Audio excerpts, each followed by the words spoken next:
Port Adelaide. Round 13 action. Diesel kick to the left of screen in the opening term.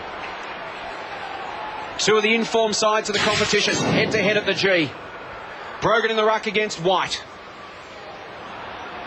Fierce early. Byron Pickett in over the football as you'd expect. Keen to make an early impact. Socket off the deck by Sean Burgoyne. Out to the wing. He leads McDonald in the race for the ball. Sockers again to his own advantage. Shoulder to shoulder. Coming the other way is Marnie. Marnie handball. Just put his man Surgeon under a little bit of pressure. And Bartram, chance to clean up for the D's. Gives it to Bruce. He goes down the line. An awkward bounce for Brock McLean, making his return this afternoon from injury. An important inclusion, Brock McLean. He's been out for the last couple of weeks with a hamstring injury. And just provides a little bit of additional bite and grunt around the packs for the D's. Well, Dominic Cassisi's got the big job on Byron Pickett today. Bartram in over the football. Byron tries to crash through. Gets through a couple. Brogan takes him down. Play on the call. White flips it wide. Green. Now Chris Johnson. Short to McLean. Wants to move it on quickly down the line. McDonald a fumble. McLean there in support. Chance for the D's to go inside 50 for the first time. Neitz against Wakeland. Use the hands. Umpires paid the mark.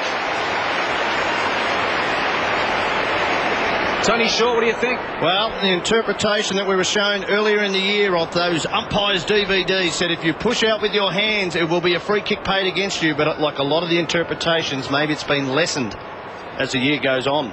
David Neitz, 28 goals in his last 7 games against Port. He's good for 1 1/4. And there's his one. Demons on the board after a minute and a half.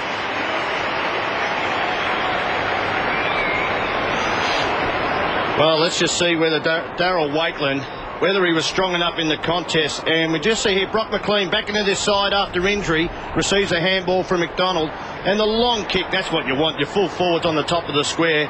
And no doubt the hand pushing forward, that meant that should have been a free kick if the interpretation was played like at the start of the year. Umpire, blindsided, was looking forward at the contest, not behind. But that's irrelevant now because the captain of Melbourne has got the perfect start for his side here at the MCG. The Demons lead, 1 straight goal. Port yet to score. Bounce favours White. Sean Burgoyne. McDonald doesn't let him go. White wants holding the ball. And we'll have a secondary bounce inside the centre square. That man there has been in superb form. Sean Burgoyne, 34 possessions and 2 goals. 2 weeks ago against the West Coast Eagles. Hands on the ball again. McDonald wearing in closely, but Burgoyne, he's up to the task. Spots a player, good vision. It's Loney. First foray, inside 50. Good kick to Motlop. Nice build-up for Port. Daniel Motlop comes into the side, replacing White, who went out with an injured thumb, along with Warren Treadray with a knee. First touch for the former Kangaroo. Will kick from 52 metres distance. Will it get there? Yes, it will, but it hits the timber. First score for Port this afternoon are behind. 5 points the margin. It's been in good form. Daniel Motlop kicked 18 goals in his last 4 SANFL games, including a couple of bags of 5 to earn his place back in the senior side. Such a dangerous player when he's up and about. Bruce goes short to Whelan in the back pocket. Now, Kane Corns has got the big job on Travis Johnson, who's been in great form. So Melbourne have taken Kane Corns to the defensive area. Travis Johnson playing at full forward now for the D's. Ball's with Nathan Carroll. Goes short to Brad Green. The D's watchful out of defence. Switch a play to the southern stand side of the ground. Chris Johnson takes the mark, playing in game number 10. The youngster from East Fremantle. That's a beautiful kick to James McDonald. Worked hard to make it good on centre wing. Bartram takes it in front of Brogan. His man White's just pushed down the line to create an option. Forced a 2-on-1 and opened it up for Rivers. So the D's inching it forward at the moment. And again, they managed to manufacture a loose man. This is Green, 60 metres from goal. Patient build-up from Melbourne. Neitz leads now towards the 50. Port Adelaide have got a heavy zone back covering the space for Neitz to lead in. So instead they'll attack the square. Bruce is there in the middle of that pack. 3-on-1 and it's fisted to the line. We'll have a throw in as we head down to Richard Osborne. Yeah, I just find it quite interesting. These boys haven't been on the ground as yet. Colin Sylvia getting a lot of work done on his adductors or groins, and Daniel Ward getting a lot of work done on his lower back. Does that mean, Shorey, that they're a bit sus, or it's just precaution? Neitz has got two.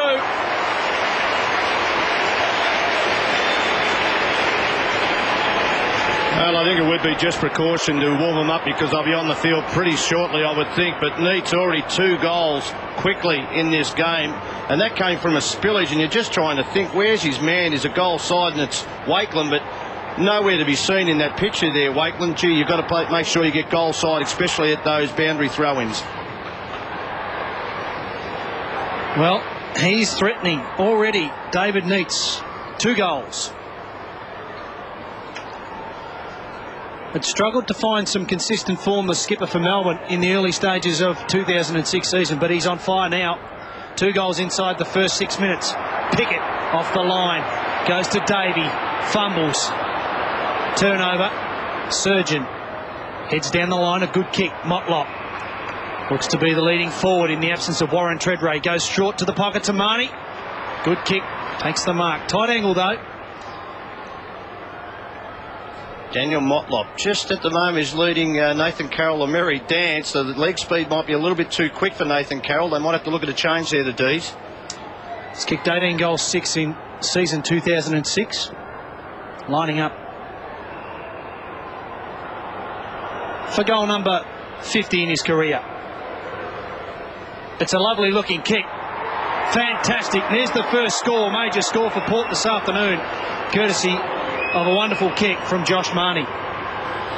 Well, I had the honour of coaching Josh Marnie. As a matter of fact, I had the honour of sacking Josh Marnie. It was, I think, about the 4th time he's been sacked at different clubs and ends up playing in a premiership side, and one of the best players that I've ever coached. He works hard, a very good mark for his size. So and why'd you sack him?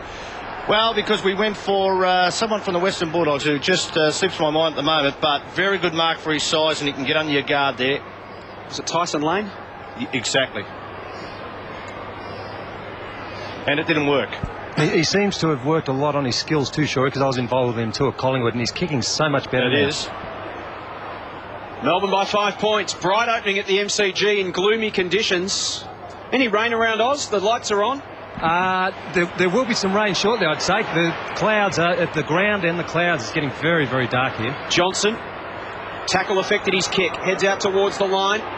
Symes happy to take it over, and some rough treatment over the line from Uze. Umpire says throw it in. Well, Melbourne have already made that change, boys. It looks like Nathan Carroll is going to full back, and Jared Rivers has picked up Motlop now. A little bit unnecessary, and probably a little bit fortunate not to give Very away lucky. a free kick.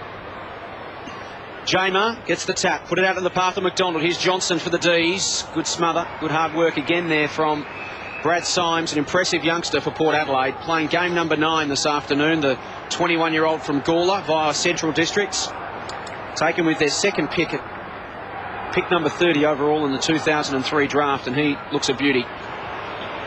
McLean tumbles one inside 50. Dunn versus Chaplin, 2 of the real talented young key position players. Be interested to watch that battle all afternoon. Neitz has been great already. Now he sets up Johnston. Johnston goes backward to Green, and Green from a standing start. That's all a little easy. And the D's have got 3. David Neitz instrumental early. We talked about his record coming into this game. Good for 4 goals a game. He's had a direct influence on all 3 so far for Melbourne. Well, he has, and they've made a change. Well, Melbourne's made a change in their defence, and they're leading the game and look very, very powerful. Now, you think that Wakeland might have to be shifted off Neitz because he's kicked 2 and set 1 up, so they might need to make a change. Even young Chaplin might have to have a go down there, or Corns to go back. The Demons 3 straight. They lead Port 1-1-7. 9 minutes down in this first term. Ominous signs for the D's. Early stages. Jamar. They'll go again. McDonald to Pickett.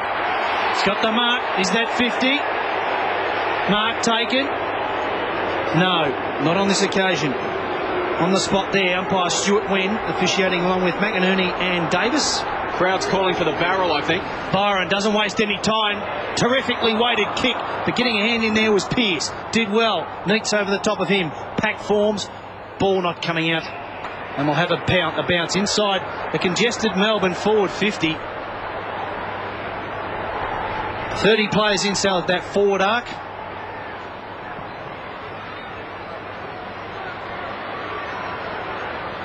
Plenty of numbers around the ball. Spills free. Pettigrew got an unkind bounce. Pickett went one-handed. Marnie, good clean pick-up, but handball in the path of the excitement machine, Davey. Kick towards Dunn. Got his hands on it. It's a hot ball at the moment. Burgoyne in traffic, out of traffic, grabbed by the leg, holding the ball. Good pressure by the D, Shorey. Yeah, plenty of numbers around the ball. Travis Johnston called to play on now. He'll head in the direction of Neitz. He's closing. Lade read it best, took a good mark in defence. In stellar form, Brendan Lade, such an important cog in this Port Adelaide machine. Puts it out into the path of Salopek. He goes to Daniel Motlop on centre wing, who's looking lively. Marnie's on. Marnie's got 5 or 10 metres on Johnson. The kick pitches just inside the line. Marnie did well. Got one high. And we'll get a free kick. Brings it inboard to Jew, who is in within range from 55. No one back in the goal square at the moment if he wants to launch. Well, truth be known, this boy's in range from full back, isn't he? I think he likes to have a shot from full back too, but we'll just see if there is any win factor at the moment, and he looks very confident. He's kicked 13-7 for the season. Here's a magnificent kick from 55. Unleashes, launches a bomb for a goal. Well, you go a long, long way in football just to see a perfectionist kick like that, and the style and the technique is just perfect at AFL level. There's Josh Marnie, there's the free kick. Johnson getting over his shoulder, and Josh Marnie quickly wheeled inside, and he's hit this man on the 50 arc. He had to kick it from 55 and made it by 20 metres. Magnificent to watch that. Stuart Dew's first goal for the Sharks this afternoon. Free kick. It'll go to Port Adelaide. Dew gets it again. Free kick against Melbourne. In there, forward 50. Dropping the mark there on that occasion was Johnson. Carroll got a fist to it. Surgeon there. Gathers the loose ball. Peter Burgoyne on for his first run. The ball spills out and Davey can go. Has a bounce. Draw the opponent. Got it to Dunn. The Demons. This young man, full of promise. Heads inside 50. It's a high ball. Robertson. Was he held? No. Yes! Advantage paid. Wilson can't close quick enough. And the Demons have their fourth.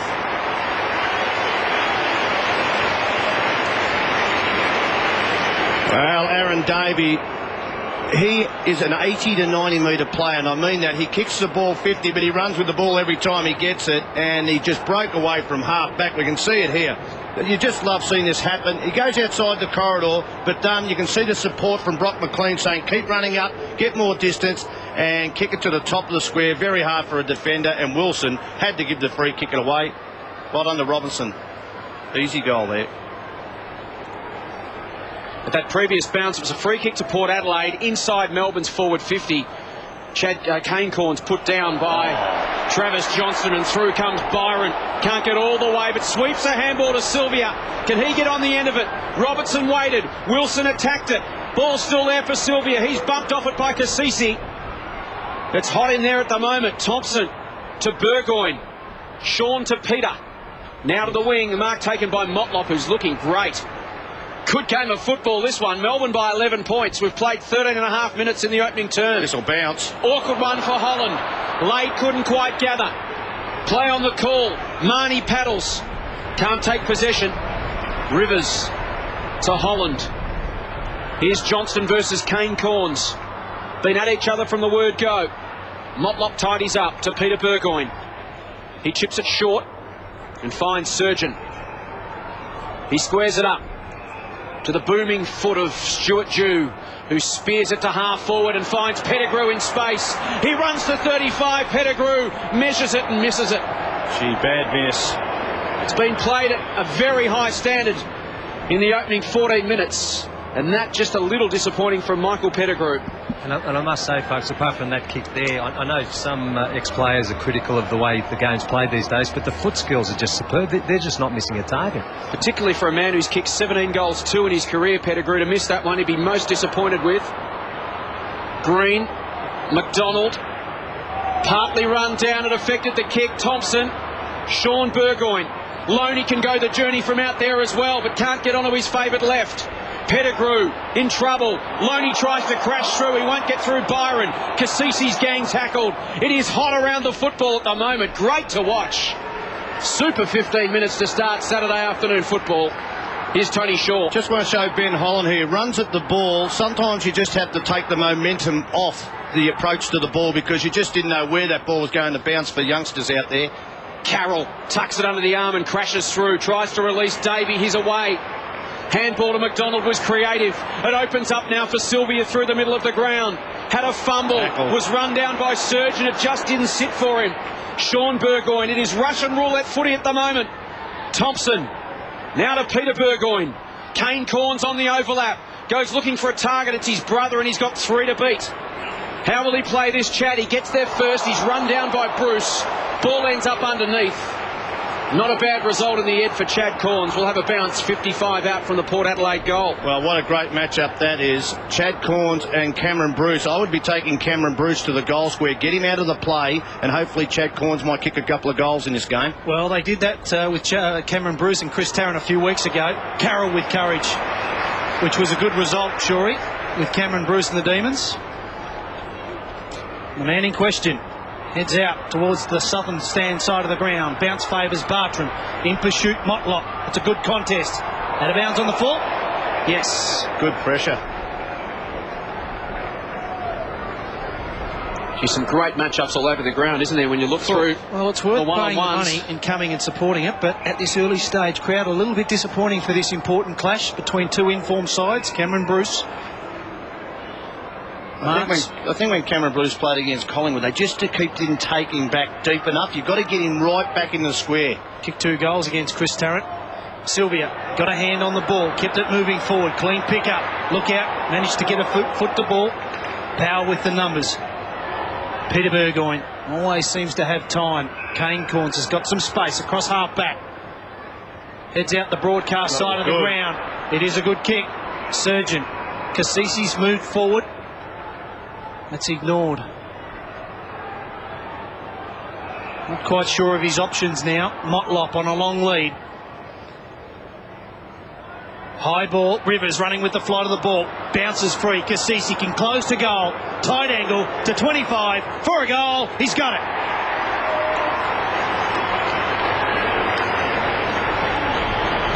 Well, Jared Rivers showed enormous courage but didn't take the mark in the end. He went back with the flight of the ball. It spilt out, and Cassisi, who, as we said, started the game on Byron Pickett, and Pickett's had a fair bit of the ball. He had support. Let's have a look at this mark. Did he take his eyes off the ball at the last minute? Great cut. Yeah, a little bit of a duck of the head there, so you got it. It's all about technique. When you duck your head, you take your eyes off the ball, and they had plenty of support at ground level there at Port Adelaide.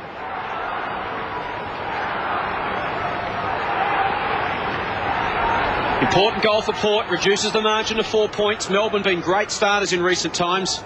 They've led at quarter time 5 of the last 6 games. So important for Port to just hang in there. Weather the early storm. Thompson read it off the hands of the ruck contest, but was swamped by Cameron Bruce. We'll have a secondary bounce. I'll tell you how this turnaround's come to, boys. They started Brendan Lade in the goal square at the start of the game. I think he's the informed ruckman of the competition with Jeff White, so go head to head. And as soon as he's gone on ball, they're getting some momentum now, Port. Another one of those matchups we're looking forward to. Lade versus White. Free kick to the Melbourne ruckman on this occasion for a push. Uze just floats one majestically to Travis Johnston. Now back to Uze. Wants to get onto the left. Spearing kick inside 50. Kane Corns didn't go. Russell Robertson takes it on the chest. And he'll kick from 40 metres out, 45-degree angle. Well, I think Michael Wilson wouldn't be happy with Kane Corns. He had to go back with the flight of the ball there. Travis Johnston telling him all about it at the moment. They are face-to-face, those two. Travis getting right into Kane Corns' face and just letting him know all about it. They've been at each other from the first bounce. Robertson to make him pay and kick his second. He's got it, has he? Yes, he does. Robbo's got 2.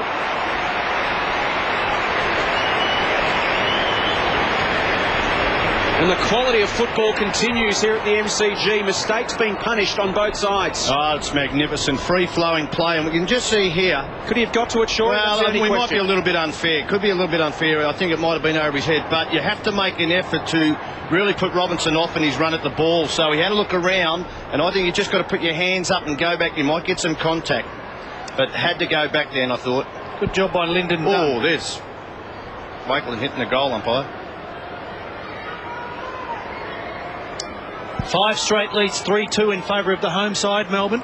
I don't think I've seen Russell Robinson with him a better exponent of the chest marks. A lot of coaches will say, boys, take it out in front so it doesn't get spoiled. But it's just amazing how he uses his body just to get in those positions. I don't think I've seen anyone better. Sean Burgoyne having a well-earned rest. We'll have a secondary bounce. Salopek, Burgoyne, Motlop and Pettigrew. So Mark Williams prepared to ring the changes. White got over the top of Lade. Phil Reid went over the top of Surgeon. No, it's not. It's Josh Marnie. Doesn't waste any time. Goes to Jew. Can link up. There's Surgeon. McLean closes. Can't get there to the pocket. Ebert, can he take it? He does. Inside the boundary line, which is important. He's a left-footed Brett Ebert. He would like this on the other side of the ground to be any real chance, you would think, here. He's got to be patient here. Just hopefully someone can get into space inside the corridor. The eyes have honed in on the goalposts. Don't worry about leading, boys. I'm going for goal. Tight angle, though, would be a wonderful kick across the face of goal. It doesn't stay in the field of play, and Ben Holland to win the free kick. So a disappointing opportunity there missed by Brett Ebert on that occasion. You just think that you'd hope you could set up a block inside the corridor to get someone. You only got to kick it 15 metres to get some space. Carroll's away on centre wing here. The kick from Uze. He just fumbled. And we've seen already mistakes being punished on both sides. He had some support in the former Holland. Carroll runs himself into some trouble, and he is gone. Port on the counter punch. Can go over the top. Ebert looking for Marnie, but Whelan gets back. This game being played at a frenetic pace. It's exciting to watch. Whelan to Rivers. He calls for Davey to move to centre wing for him, which he does. But Surgeon goes with him to shut that down. Still thought about the give to Davey. Now he's called to play on. Goes shorter now to Chris Johnson. See, that's got he's called to play on. Have to get rid of it quickly. Gives it off to Uze. Now back to Rivers. And the Demons work it out. Dunn versus Chaplin. That's a one-on-one battle we might get used to in the next decade, I think. And here's Cameron Bruce receiving a free kick.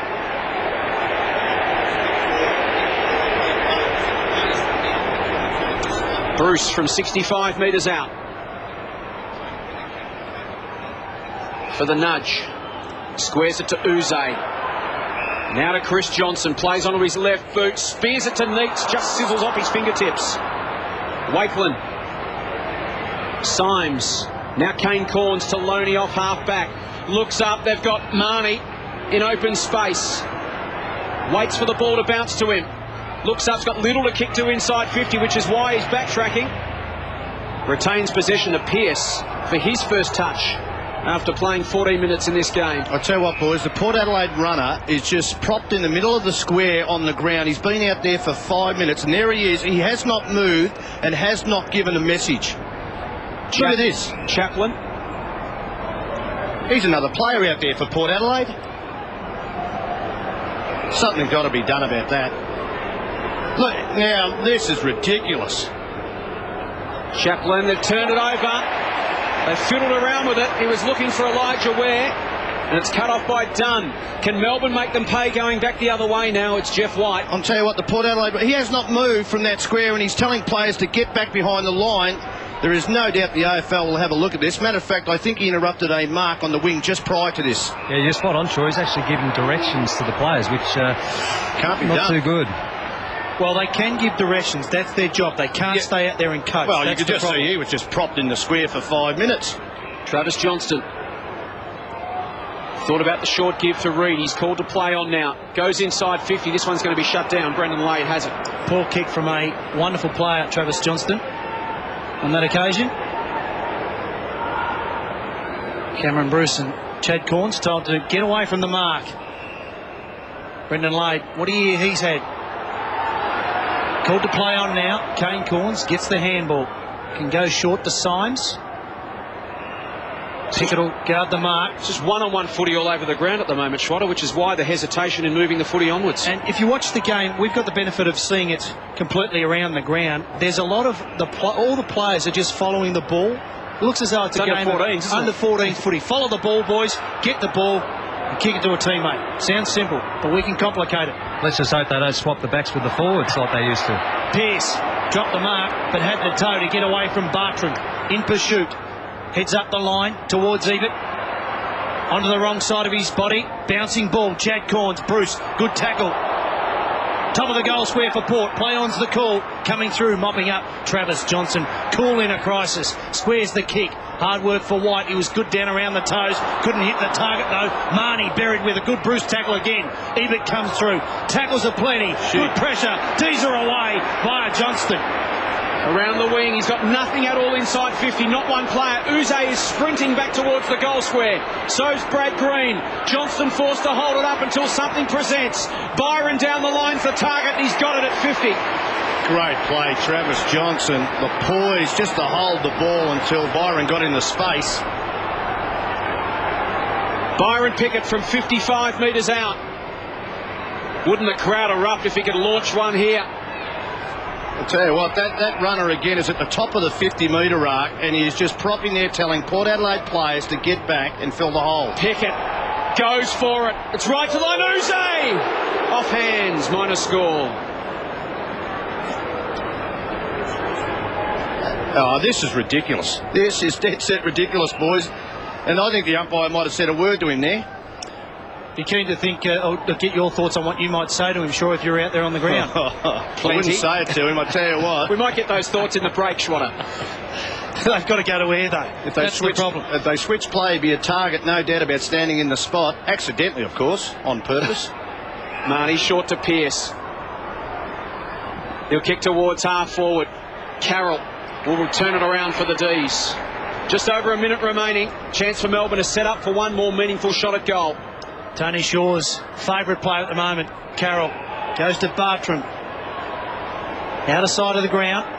His side in front by 11 points. It's been a fantastic opening quarter. Two informed sides, and they've come here to play as Jeff White will take a well-earned rest, replaced by Jamar on for his second run this afternoon. You're right about the one-on-one, and what they're doing, they're helping each other zone off both sides, so it makes it so hard to hit targets like this. Colin, poor kick. Chad Corns to his brother. Inside the centre square. One more roll of the dice for Port. High ball towards Lade on the stretch. Well-weighted kick. Lade's there, takes the mark. He'll go back and have a shot at goal as we inch our way towards quarter time here. Good build-up though, but a disappointing turnover, Shorey, from Holland over the other side of the ground. That's what happens. You just don't hold the ball long enough, and for a big bloke, you're worried about getting caught with the ball once the umpire calls play on. But just the way Lade marked that ball, he held the space, and a very important kick as the siren goes for quarter time. But gee, he held his space off beautifully then to mark it on his chest. To bring the gap back to 5 points. After the siren, Brendan Lade will kick from 35 metres, but kicks poorly, fades late. Disappointing result for a behind. 10-point margin here at the MCG between the Melbourne and Port Adelaide sides. Great opening term of football. Melbourne 5-1-31, Port 3-3-21. Neitz has 2, Robertson 2 and Green 1 for Melbourne, while all individual goal kickers for Port. Entertaining quarter of footy. This is Saturday afternoon football on Network 10 and Fox Footy.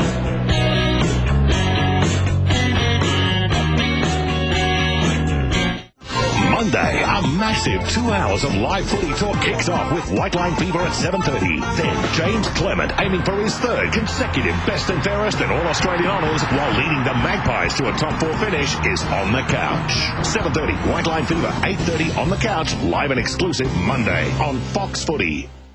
Harvey Norman says no deposit, no repayments, no interest, absolutely nothing to pay till January 2008. But hurry, offer must end this weekend. Prices slashed as we finalise our half-yearly clearance. Ripper savings across the store, including furniture, bedding, electrical and computers. Plus 19 months interest-free terms are still available. No deposit, no repayments, absolutely nothing to pay till January 2008.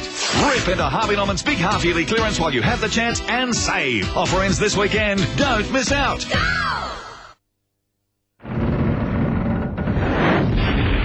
Ordinary toothbrushes can't stand up to it.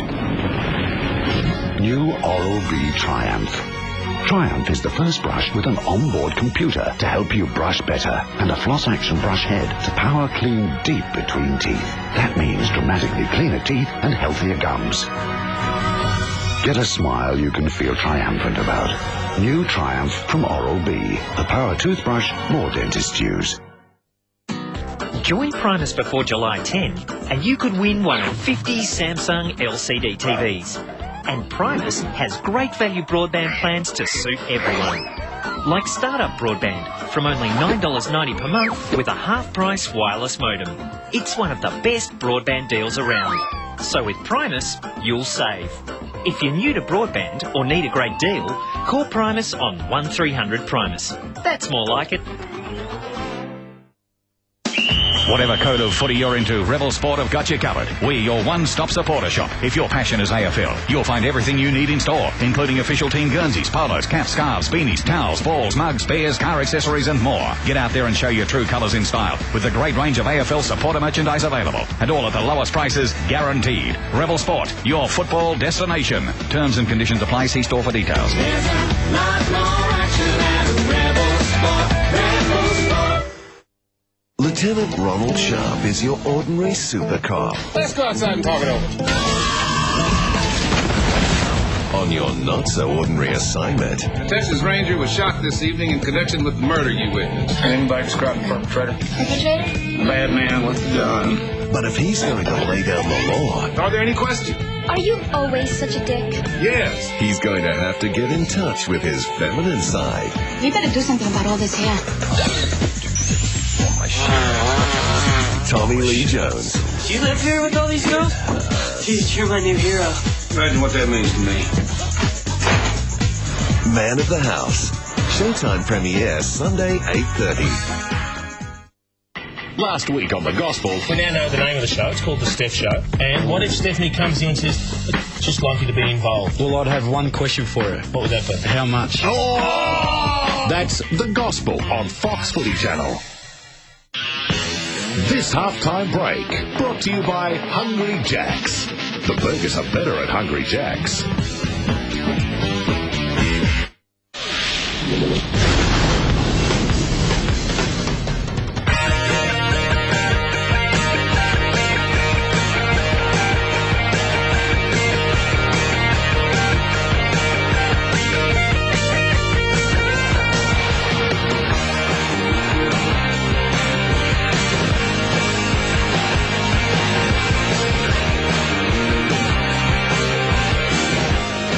Time at the MCG on Saturday afternoon football. Melbourne 5-1-31, lead Port Adelaide 3-3-21. Thoroughly entertaining contest. The D's by 10 points at the first break. Neitz and Robertson with 2 goals apiece, while Josh Marnie leads the way possessions-wise. He has 10 plus a goal as we head boundary side. Here's Richard Osborne. Yeah, it'd be interesting to see what Mark Williams' thoughts are at quarter time. I thought Melbourne probably played the better footy and could have easily been more than 10 points up, but Port are hanging in there. It just shows what an interesting game it is. I remember at the start of the season on White Line Fever saying that Melbourne were struggling and there was going to be a few changes at the end of the season. I don't think they've lost a game since, so it just reiterates what a mental game this football is of ours. 10-point lead to the D's. They've led now at quarter time 6 of the last 7 weeks. There's the Port Adelaide runner, Tony Shaw. Well, look, he's renowned for this, and the same person week in, week out of standing in the zone. Now, this cannot be allowed. We saw him stand there for 2 or 3 minutes. He's getting in the way of his own Port Adelaide players. But just before on this, the opposite wing to where this play is, he stood in the zone so a Melbourne player couldn't lead in the space. And the AFL has to look at it. They've already looked at John Barnes. They've already looked at Dimartino also. So maybe you have to do something about it. One other game of round 13 action on this afternoon. St Kilda and Hawthorn at the Telstra Dome. Replays coming up later on Fox Footy, so if you don't want to know the score, look away now.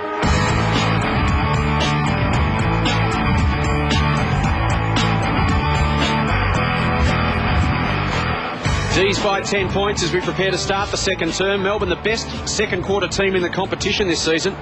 They've won 9 of their last 10 and in that time booted 47 goals to 23. So an important 30 minutes coming up, particularly for Port Adelaide.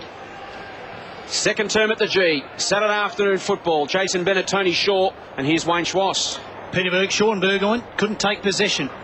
Byron Pickett can though. Comes back inside the centre square. White has to wait. and heads out towards Brad Green. He's got a couple of loose players if he's quick. McDonald's one. Bruce is another if he wants to link up via hand. Decides to have a bounce. Neitz heads up the middle. High ball. Robbo to fly! Couldn't take the mark. Byron Pickett grabs a loose ball. Lost possession. Could have been holding the man. But Symes ties it up and will have a bounce inside the Melbourne forward 50. Geez, but look dangerous, Byron, hasn't he? Hits the front of the pack here. I'll try and pick up who's manned up on him. Was Cassisi early. White over the top. Bruce. Chad Corns closely marks him. Wrestles the ball free. Bouncing ball. There's a play. Whistle on play. Free kick to Melbourne, I think.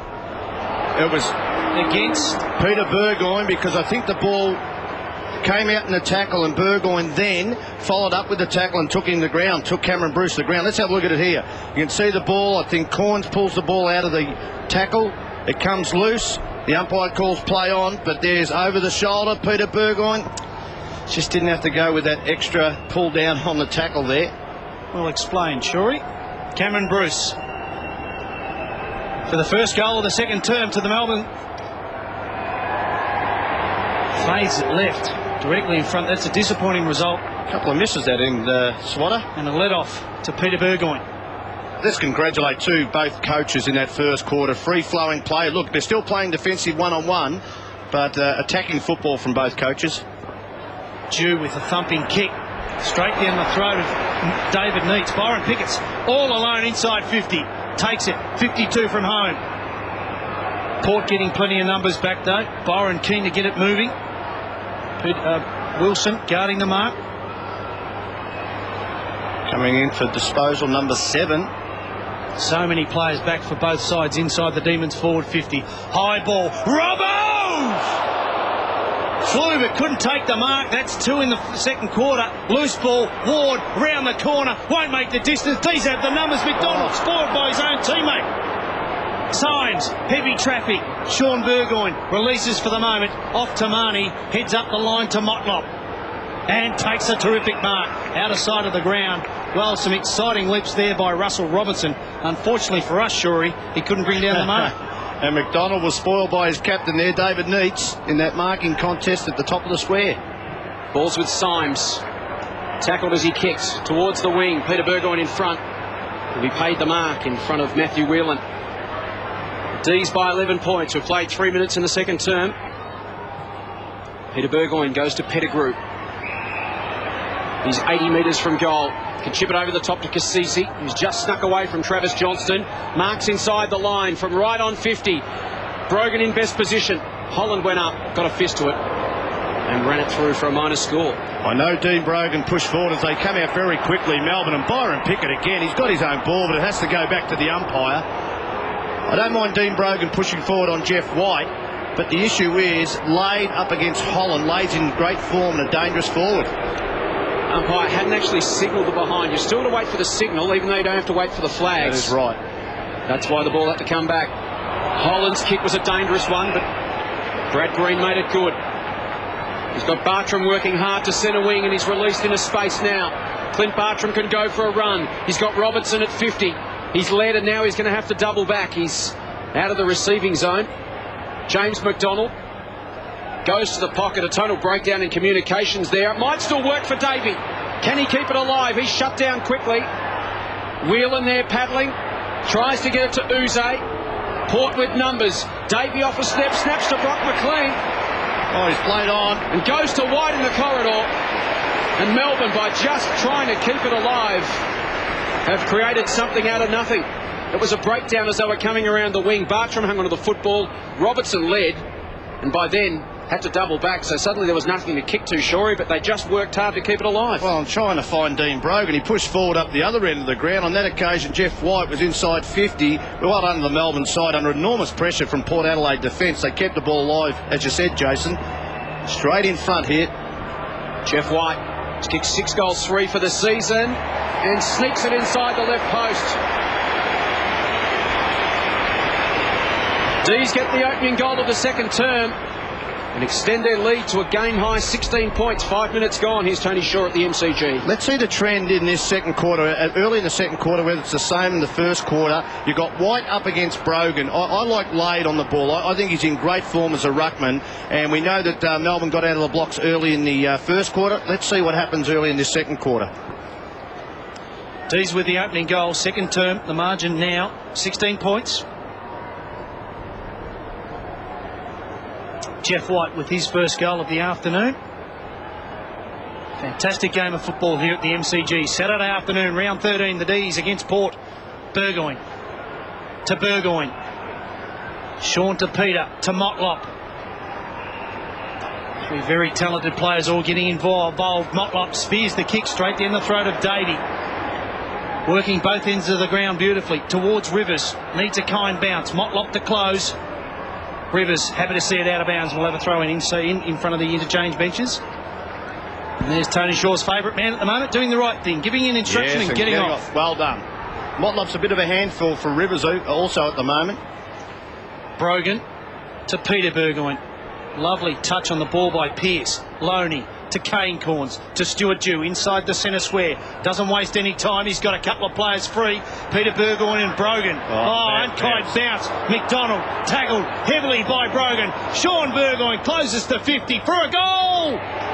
Wonderful kick. There's the quick reply. Sean Burgoyne, you are a class act, and well done to his brother too, because that was a shocking bounce. So it looked like Brogan was going to run forward and maybe kick a goal swatter anyway. Question on the spot, Shorey. Yes. You have to make a call. Which brother will be known for the better player right now, Sean or Peter? Sean. Peter has been a fantastic player, but I would think Sean can play in a lot more positions, play defence. He can play full forward. So I would say Sean.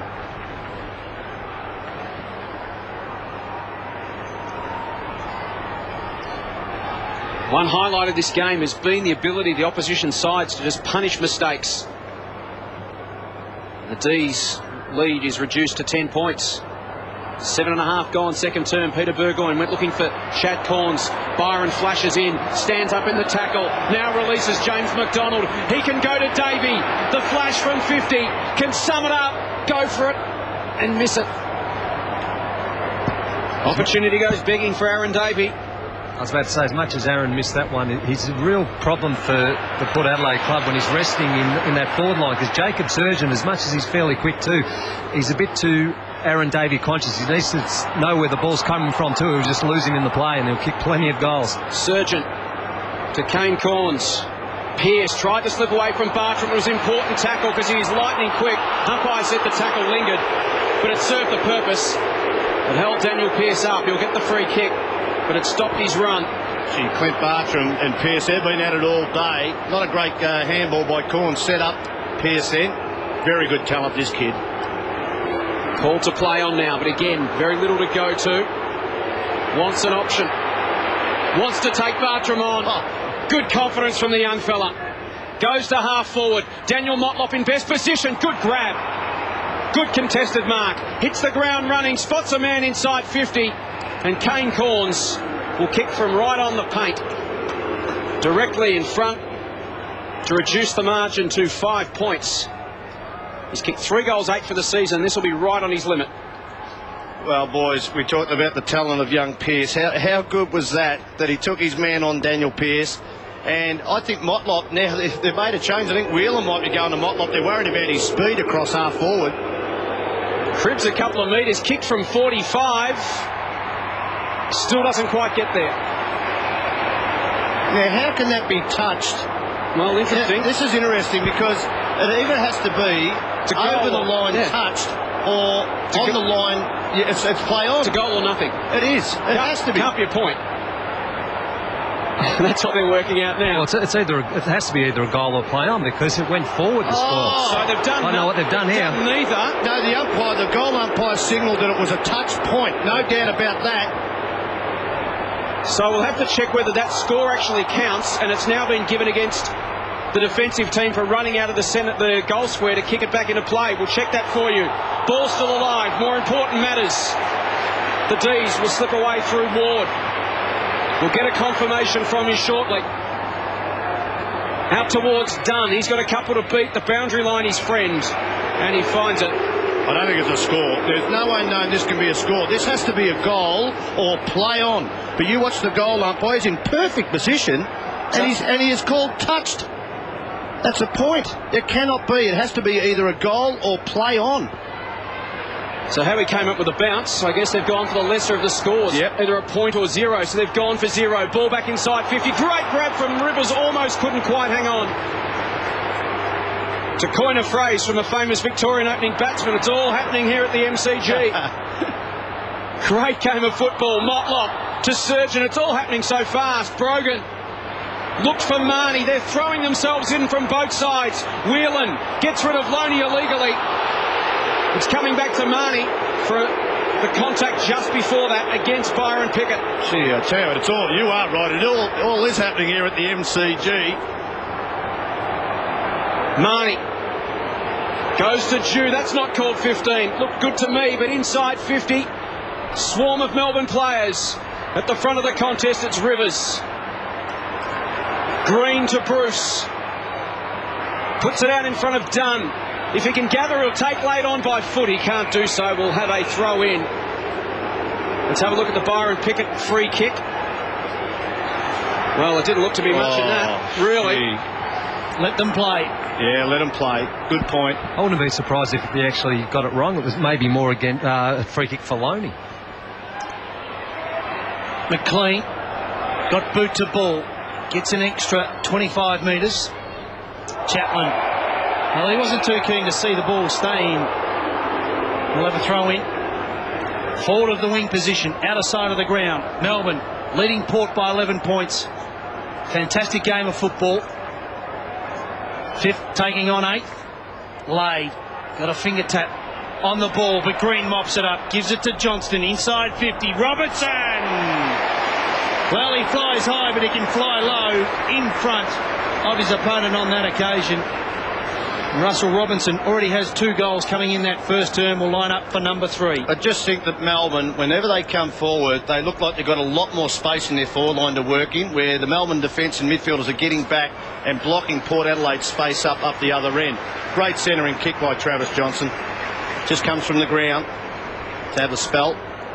Distance won't be a problem. Accuracy is. 2 goals, 1. Russell Robertson. Melbourne 6-4, Port 4-4. 13 minutes gone, second term at the G on Saturday afternoon football. Live around the country on Fox Footy and Network 10. Salopek wrapped up by Reid, who's come straight off the bench into the action. It's been so physical around the clinches today, sure. It's been fantastic. That has been a fantastic game. It's attacking, but also the contest. Chad Corns has had 1 disposal. Averaging 22 possessions a game this season, Corns. Needs to get into the game. Here's his brother Kane towards Chad Corns versus Bruce. Play on the call. Here's Chad Corns on cue. Gets a handball away. It was ineffective, but Pettigrew might be able to make something of it. Bruce goes back, just with determination, scrapping. Carroll in there as well. It's been so fierce. It's great stuff. So, well, that's holding the ball. Oh, viral bounce. Well, he tried to get through Nathan Carroll and then got tackled, and it was held to him. So was that prior opportunity? Neither team prepared to give an inch at the moment. When the ball's there to be won, they are scrapping and scrapping again. There's a ruck infringement. Lade had his arm held. This is a danger period for Melbourne, with Lade going up against J-Mar on the ruck. Launches it inside 50. Sean Burgoyne gets the front position. Carroll did well. Left his man, summed up the situation beautifully. Third man up, smashed it to the line. See here, Cameron Bruce, and here's Nathan Carroll. The ball comes to him. Did he try and barge through the... Well, that was just great courage there. Ball back into play. Burgoyne received the handball and kicks a goal. Sean Burgoyne's got 2. From the front of the ruck contest, Port Adelaide with numbers, and ended with Sean Burgoyne. He slammed it on his boot. In the blink of an eye, and the margin's 6 points. Well, they have pushed him forward, and with White out and Treadray out, they've gone with a different mix. And I don't think the key defenders for Melbourne, it doesn't suit them because they're not big-bodied players. Here's Stewie Jude, quick handball, and Burgoyne, fantastic awareness of where the goals are. He is a dangerous player and going to the elite level in the AFL. Sean Burgoyne gets his second. Port get their fifth. They're 6 points in arrears to Melbourne. 15 minutes gone in this second term. Jamar against Brogan. Brogan went early. Jamar got the tap. Chad Corns well held by Cameron Bruce, as Tony Shaw has talked about. Going back with the flight of the ball. Holland dropped the mark. Marnie with the tackle. Motlop, well, he's ever dangerous. Every time he goes near the ball, fires out a handball. Surgeon squares it up to Kane Corns. Play on was the call. Dropped the mark. Reed. Good tackle on that occasion was Salopek. Still a loose ball. Inside Port's forward 50. Plenty of players. One was Kane Corns. Put his body over the ball and wins himself a free kick. Now, you've got to love football supporters, folks. That was the biggest push in the back of all time, and every Melbourne supporter collectively just had a go. It looks like Whelan has gone to Sean Burgoyne. Well, he'll be giving away height and I would think speed as Peter Burgoyne comes from the ground. Kane Corns, he's had the job on Travis Johnson, and I think Travis Johnson still might be on the bench. 3 goals, 8 in front of the Big Sticks in 2006. Important kick to tie the scores up, and he's done it.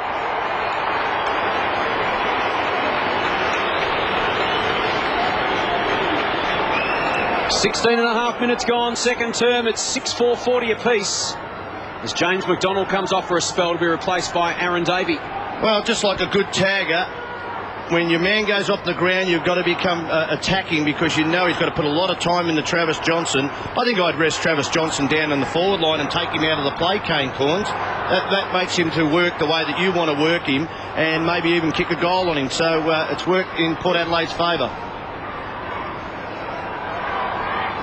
Josh Marnie, Sean Burgoyne and Kane Corns all had 12 touches apiece, and between them have kicked 4 of Port's 6 goals.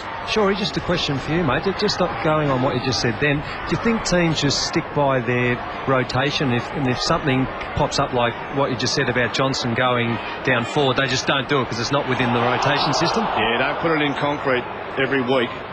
Uze towards half forward. Neitz couldn't take the mark. Wakelin in there, McLean lurking. Melbourne fans calling for a free kick from the back. They pile in on top of it. Will have a bounce 55 metres from goal.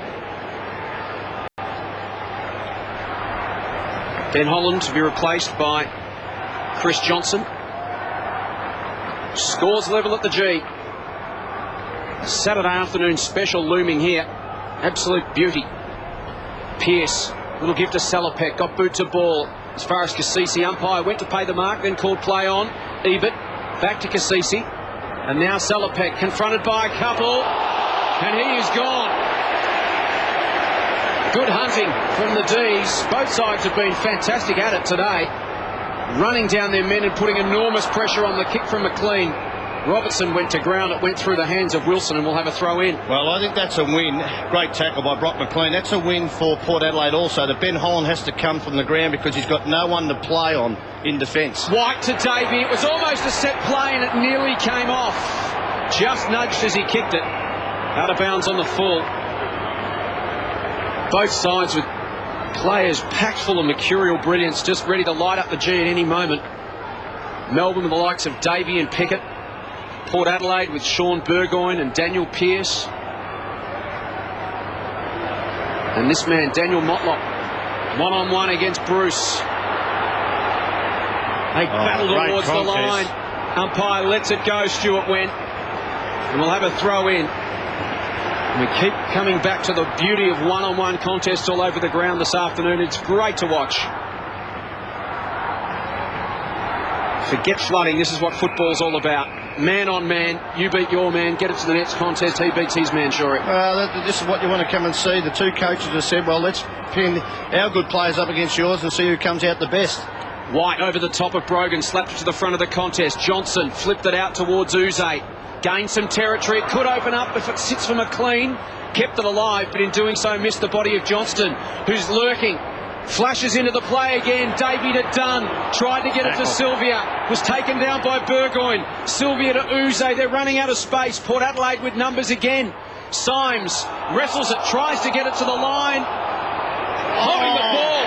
No attempt made from Symes to get it to the line.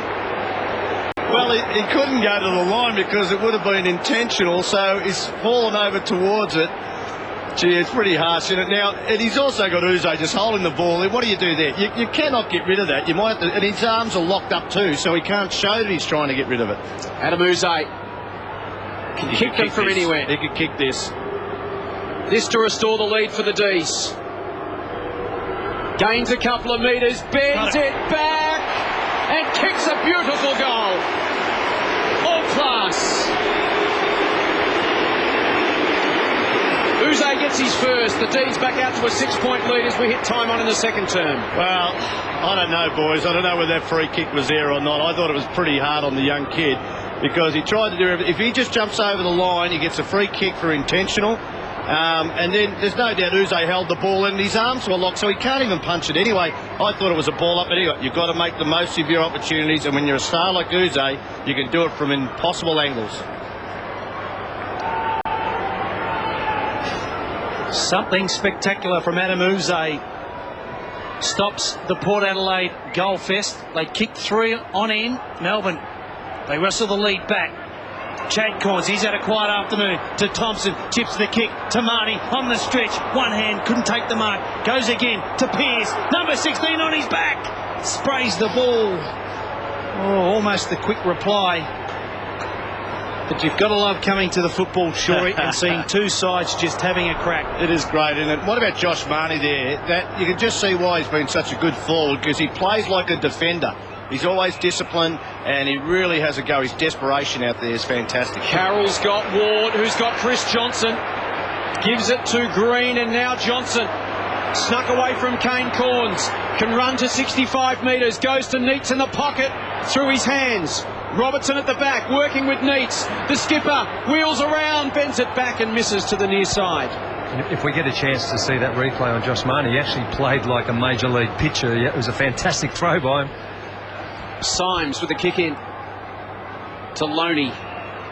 Margin back to 6 points in favour of Melbourne. Chad Corns. This man's lifted in the last 5 minutes. Had one possession until about 5 minutes ago. Now he's got 5. Symes switches to Chaplin. Another promising youngster. The next generation of Port Adelaide senior core coming through now in the form of Chaplin and Daniel Pearce and Salopek. Cassisi. Stewie Jew on the wing. And he'll get it now from Wilson. Such a good user of the football. What does he see that he likes? That one floats inside 50, laid the target. It's a 3-on-2 in favour of Melbourne, and the numbers will win out. Rivers gains some territory, gives it off to Sylvia. Sylvia will kick it long to a 2-on-1 on centre wing. Pearce outnumbered. Bartram can link up with Bruce. Does so. Drew the man beautifully. Bruce can run to 50 metres from goal. He'll attack the goal square. It was a floater. Oh. The drop was horrendous. It actually floated between his hand and his foot. And out of bounds on the full. Cameron Bruce just had a bit of time there. Pearce did the wrong thing too. I think he just had to wait back. He went at the ball carrier and the easy handball over the top. Make your players chase from behind.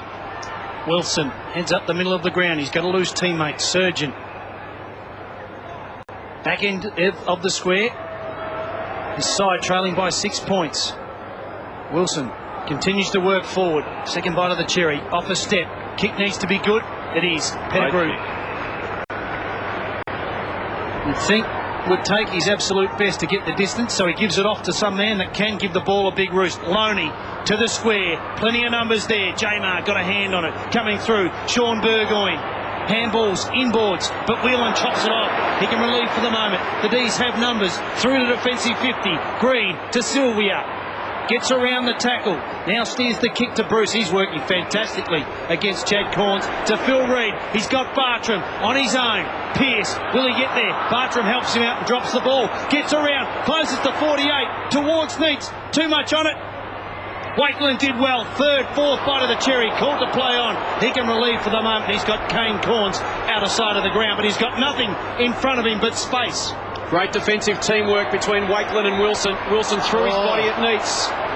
Rivers missed the mark, but he's got some support in the form of Uze. Stewie Jew looked very tight in that contest then across half forward. It's been a taxing game, one-on-one. Both sides, as we've mentioned, sort of running up and down, following the football, covering enormous territory as Johnston goes to Colin Sylvia. Full to the wing, goes to Bruce at 60. One-on-one with Symes, who chops the arms and gives away a free kick. Yeah, no doubt about the free kick there. Bruce.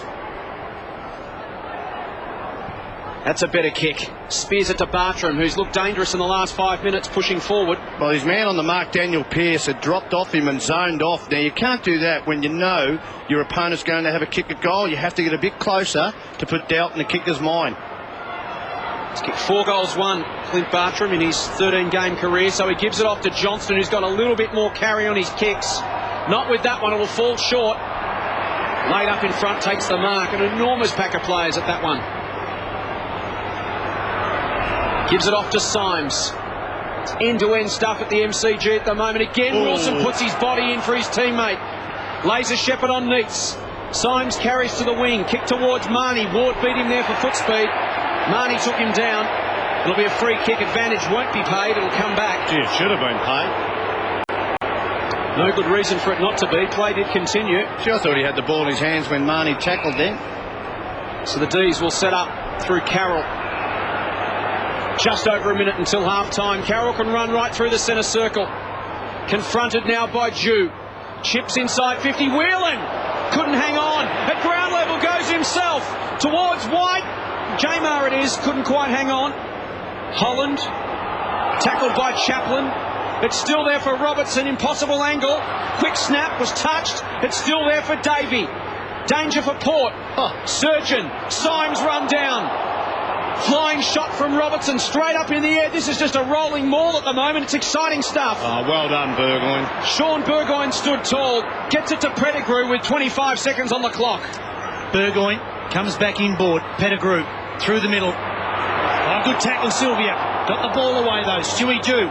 One more chance for Port to score, but it's before the half-time siren. But that won't help. When Daniel Ward, the kick was intended for Marnie. Too much carry on it. Found Ward, the Demons can relieve. Uze has got plenty of time now. We'll run down the clock, and there's the siren for half-time here at the MCG. Melbourne 7-5-47 in an entertaining game of football. Port Adelaide 6-5-41. Entertaining half of football indeed, Tony. Sure, a chance to catch our breath. That's great end-to-end stuff. 6 points at half-time, and no doubt it's very offensive play, but when the ball does stop, both sides have got a defensive thought process. So, look, this could be one of the best second half of football we've seen in 2006. Saturday afternoon football. Thrush are enjoying it right around the country. On Network 10 and Fox Footy, it's the D's by 6 points.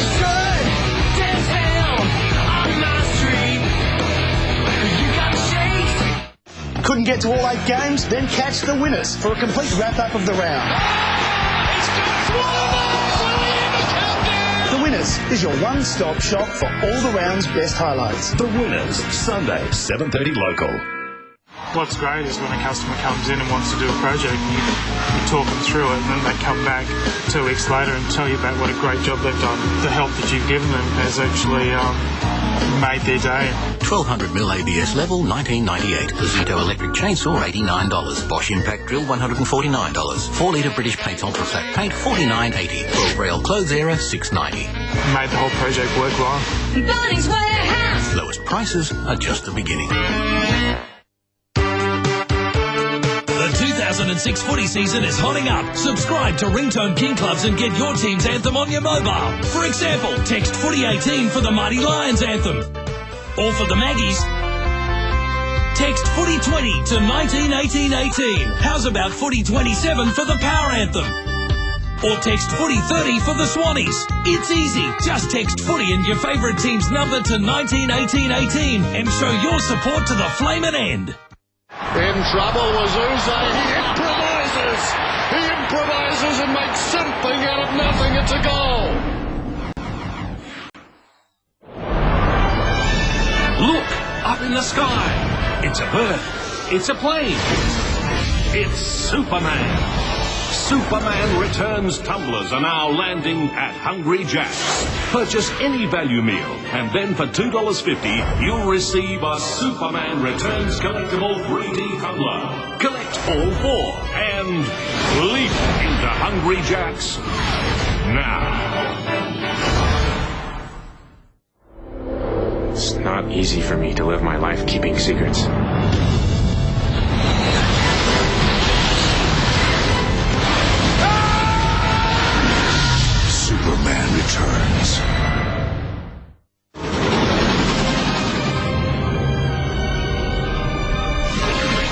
Sports has been chosen to host a legendary event. The Tri-Wizard Tournament. Eternal glory awaits the student who wins the Tri-Wizard Tournament. I don't want eternal glory.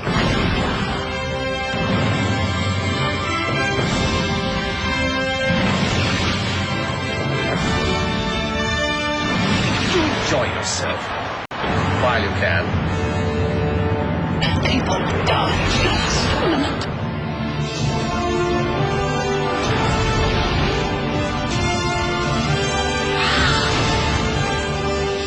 Dark and difficult times lie ahead, Harry.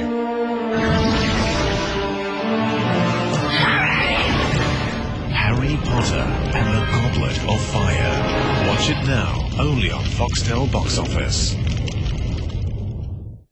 Join us on Tuesday night. Man played 246 games with the Saints in every position except the ruck. He have to be Gary Colin. Talk about son of a gun, he played fullback for the Cats. John Gunner Scarlett. Then, join Ron Barassi for some great 1986 moments from the Fox Footy Vault. All part of your legendary Tuesday night lineup right here on Fox Footy.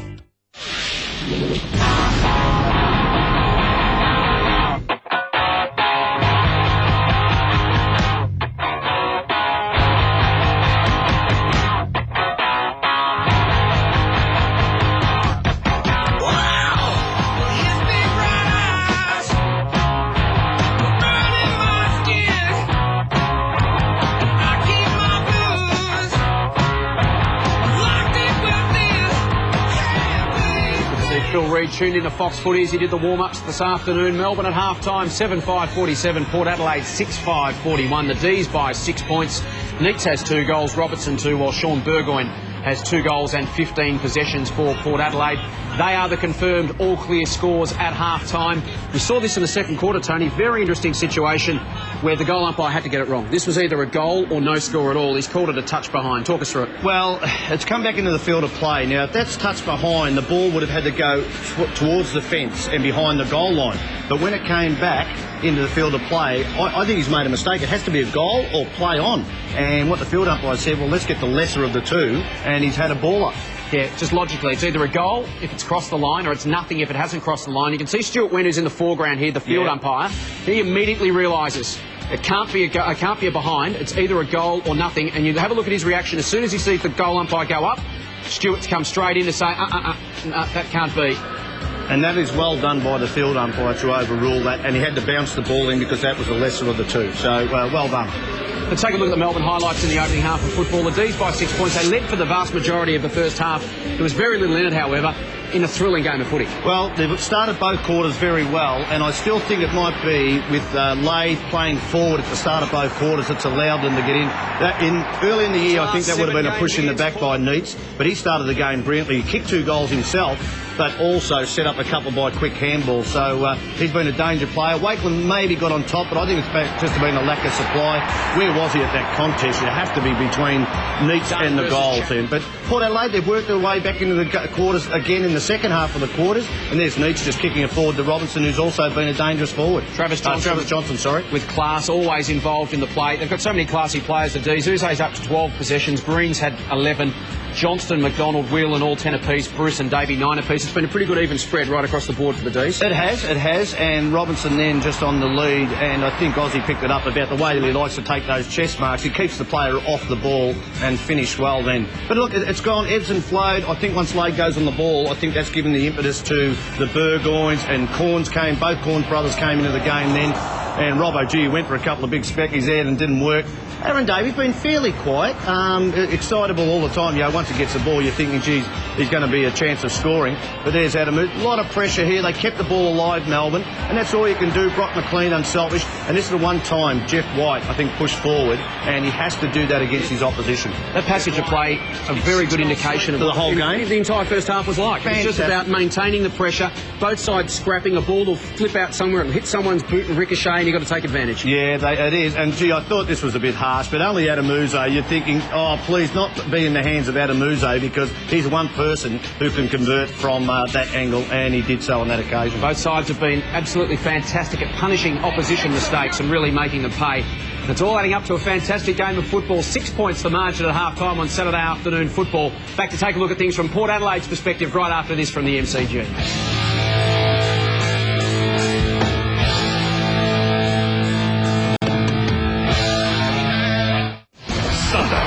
From 4:30, we saddle up for an old-fashioned shootout as the West Coast Eagles square up against the Western Bulldogs. Makes no mistake. Last time they met, the Bulldogs steamrolled the Eagles by 43 points. Will they be able to repeat the dose and gate crash the House of Pain? Fox Footy Sunday. Digital subscribers press red to go active for this match. Your Sunday starts at 4:30 with the Eagles and Bulldogs live. Then the Winners' Weekend Wrap, followed by Tigers Magpies, then Crows Cats. The 2006 footy season is hotting up. Subscribe to Ringtone King Clubs and get your team's anthem on your mobile. For example, text Footy18 for the Mighty Lions anthem. Or for the Maggies, text Footy20 to 191818. How's about Footy27 for the Power anthem? Or text Footy30 for the Swannies. It's easy. Just text Footy and your favourite team's number to 191818 and show your support to the flaming end. How's this? At home stock take sale, you can grab a gazebo carport for just $69. Or an Arlec torch with 2 batteries for $7.95. Oh, man, they really are a dog's best friend. Where? Home Hardware. Lade worked his way to the front. Burgoyne, penalty kick, a goal. Please. Have a great night. Oh, he's a star. It's 1970 Blues versus Pies. Alex Jezelenko. Alex Jezelenko! Jezzy, you stand here. I'll be Mackay. Dave, you can be Durga Jenkins. A little bit of leverage for Jezelenko. You be okay. Takes it to the wing position. Oh, Jezelenko! You be okay! Yeah! Oi. Yes! Nice grab. I'm looking for a transporter. I'm listening. It was supposed to be an easy assignment. He's really taken to you in the month you've been with us. Likewise. But in Frank Martin's line of work, Jack Billings to see Dr. Colin. Let's take him into room 3. nothing is what it seems. Keep going, Jack! For the first time on Australian television. I don't usually do this sort of a job. I thought you were a professional driver. A different kind of driving. The best in the business Not bad. is back in the game. What do you know? It's more than a kidnapping. Jason Statham. You're quite a guy. Transported to... Hold on. Just came out of the dry cleaners. Starts Thursday, July 6, only on Foxtel Box Office. Thursday on Fox League Teams. Join Footy's esteemed panel of all-stars for the latest team lineups and brutally honest football analysis. Now he's just seemed to play his own game and doesn't care about his opponent anymore. It's not that hard to go one-on-one. No one's listening. They're listening. Fox League Teams, live Thursday on Fox Footy Channel. Spider Everett, footy champion. That's Everett. That's what we want to see from Spider. Wheeling around quickly. Good kick. You can catch Spider on White Line Fever and The Gospel as part of Fox Footy's champion team.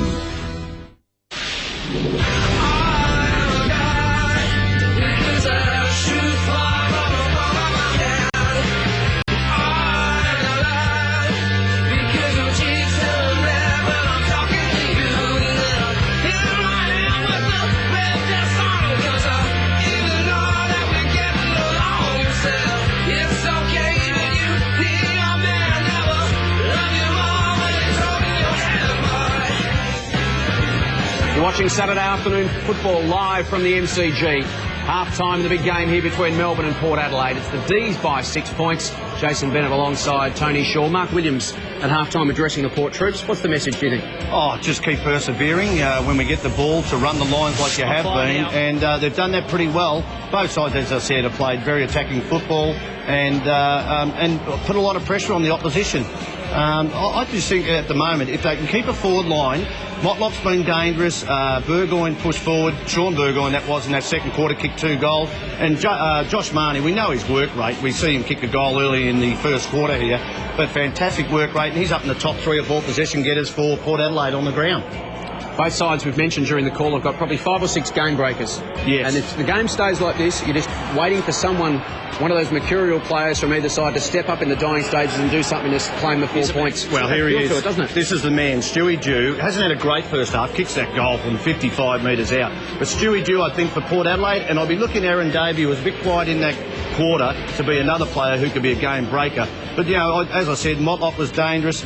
Drop mark there by Rivers and Cassisi, who had the job on Pickett early. And Byron Pickett went out of the game in that second part of that second quarter. So he might be getting on top. But, gee, the Burgoynes are talented, aren't they? Sean Burgoyne just doesn't seem to be able to be tackled. Kane Corns, he had the job on Travis Johnson. As soon as Travis Johnson went off the ground, I thought Kane Corns came into the game. And that's what he's got to do. He's got to be a smart tagger, go forward and try and kick a goal. Look at the talent here. Sells the dummy and then just kicks a goal from 50. It's been a good, honest, accountable game of football. Yes. In that possessions today are a true indication of a player's influence on the game. There haven't been the cheap possessions across half-back, the easy ball. Any balls that have been won today have been absolutely earned. And when we take a look at the numbers statistically, look at that. This is why this game is so good. You look right down the list, there's nothing in it at all. That's exactly right. We've got 1 scoring shot in it, and if we didn't have that controversial goal, we might have had no scoring shots in it. But those disposals, you just cannot argue the point that both these sides are very competitive. They still are attacking when they get the ball, and I'd just love to see that from both coaches who are giving their heads.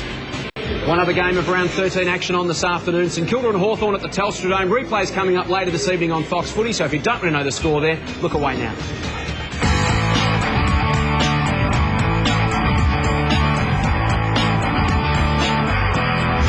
Goal the difference at the MCG. This one's shaping as an absolute beauty. Don't go away. Melbourne and Port, the second half after this.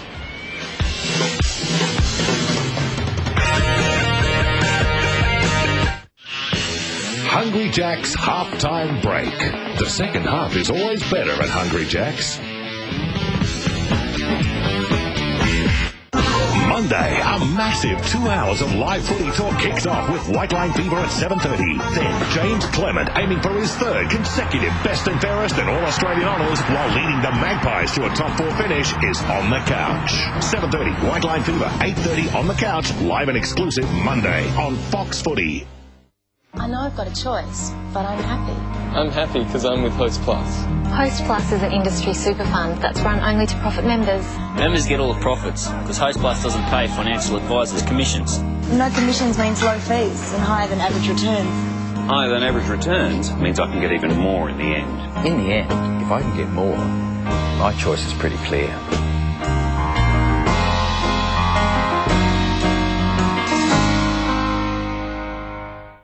So if a customer comes up to me and says, you know, I saw this in another place for $20 cheaper, what are you going to do about it? I ring up that place, find out about the product, exactly the same, no questions asked. Give them the price cheap, that's what we do. 4-outlet power board, $19.92. Aluminium step ladder, $79. Polytray wheelbarrow, $49.94. 10-kilo briquette heating fuel, $5.98. If you happen to find a cheaper price on a stocked item, we'll beat it by 10%. That's what we say we'll do, of course we'll do it. Bunnings Warehouse! Lowest prices are just the beginning. The 2006 footy season is hotting up. Subscribe to Ringtone King Clubs and get your team's anthem on your mobile. For example, text Footy18 for the Mighty Lions anthem. Or for the Maggies, text Footy20 to 191818. How's about Footy27 for the Power anthem? Or text Footy30 for the Swannies. It's easy. Just text Footy and your favourite team's number to 191818 and show your support to the flaming end. Look, up in the sky. It's a bird. It's a plane. It's Superman. Superman Returns tumblers are now landing at Hungry Jack's. Purchase any value meal, and then for $2.50, you'll receive a Superman Returns collectible 3D tumbler. Collect all 4 and leap into Hungry Jack's now. When you wake up, in New York. Did you happen to see a little girl go by here? No. I don't have any record of your daughter ever having been on board. Jodie Foster. My daughter is alive. How far? What are you doing to the lights? Furnishing! You go. Julia! Where's Julia? Flight Plan starts Thursday, July 6 on Foxtel Box Office. Wednesday on Headliners. The word that we got that night was that the club was going to merge with Fitzroy. Footscray's fight for survival. Leon Weigard was looking for a takeover. Ross Oakley rang. I said, a Footscray shot. He said, yeah, they're rooted. But would internal unrest upend the doggies' bid to stay alive? I kept a very, very close rein on Dennis Gallimberti. He wasn't a person that I liked nor trusted. Colin really threw the club into some turmoil. Part 1 of Footscray's fight for survival. Wednesday, exclusive to Headliners.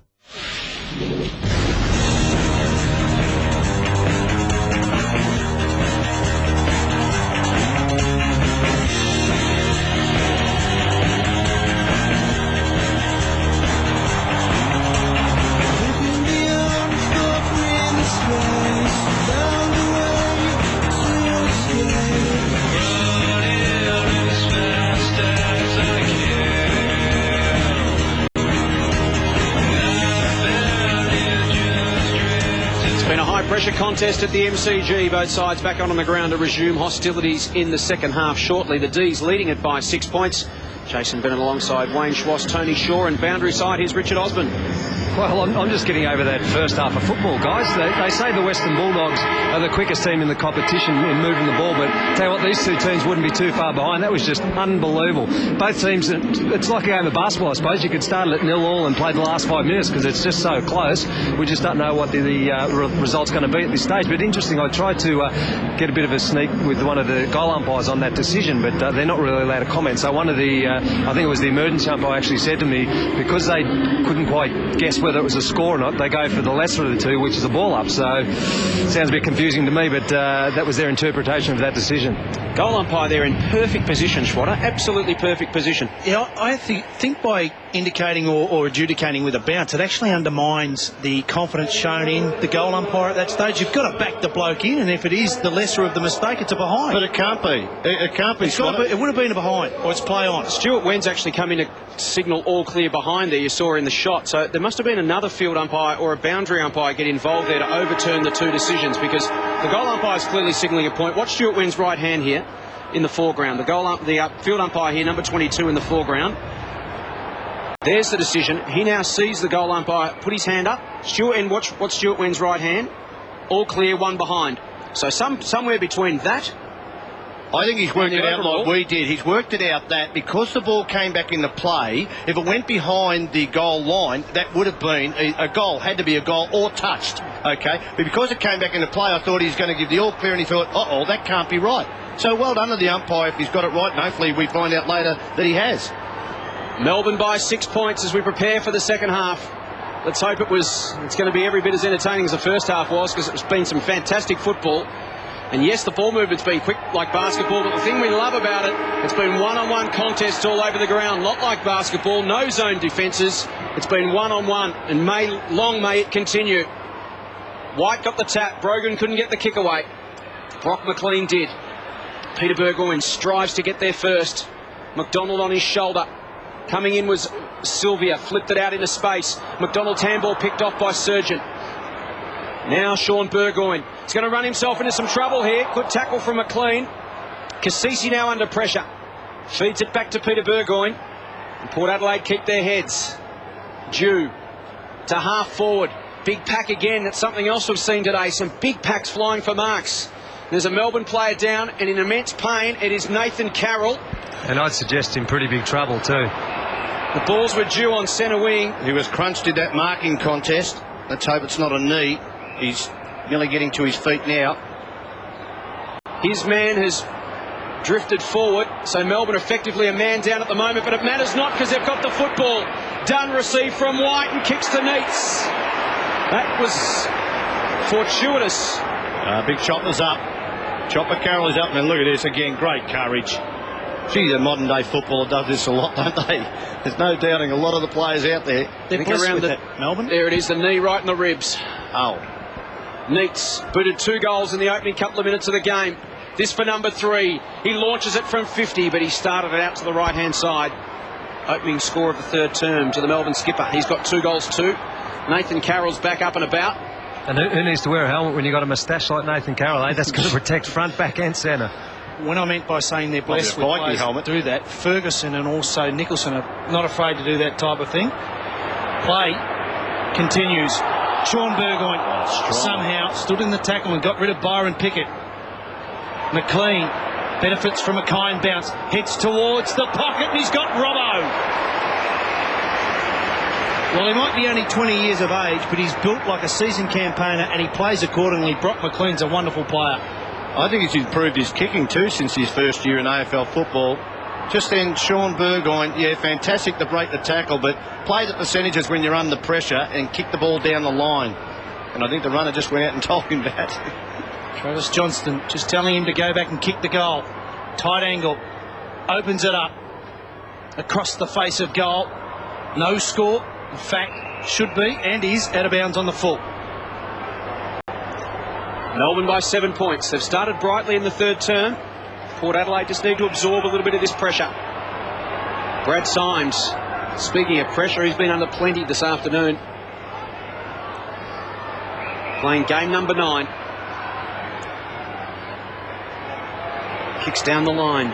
Motlop was his target. Numbers at the fall of the football for Melbourne. Smother off the hands of Burgoyne. McLean. Peter Burgoyne runs him down. The tackling and pressure's been magnificent today.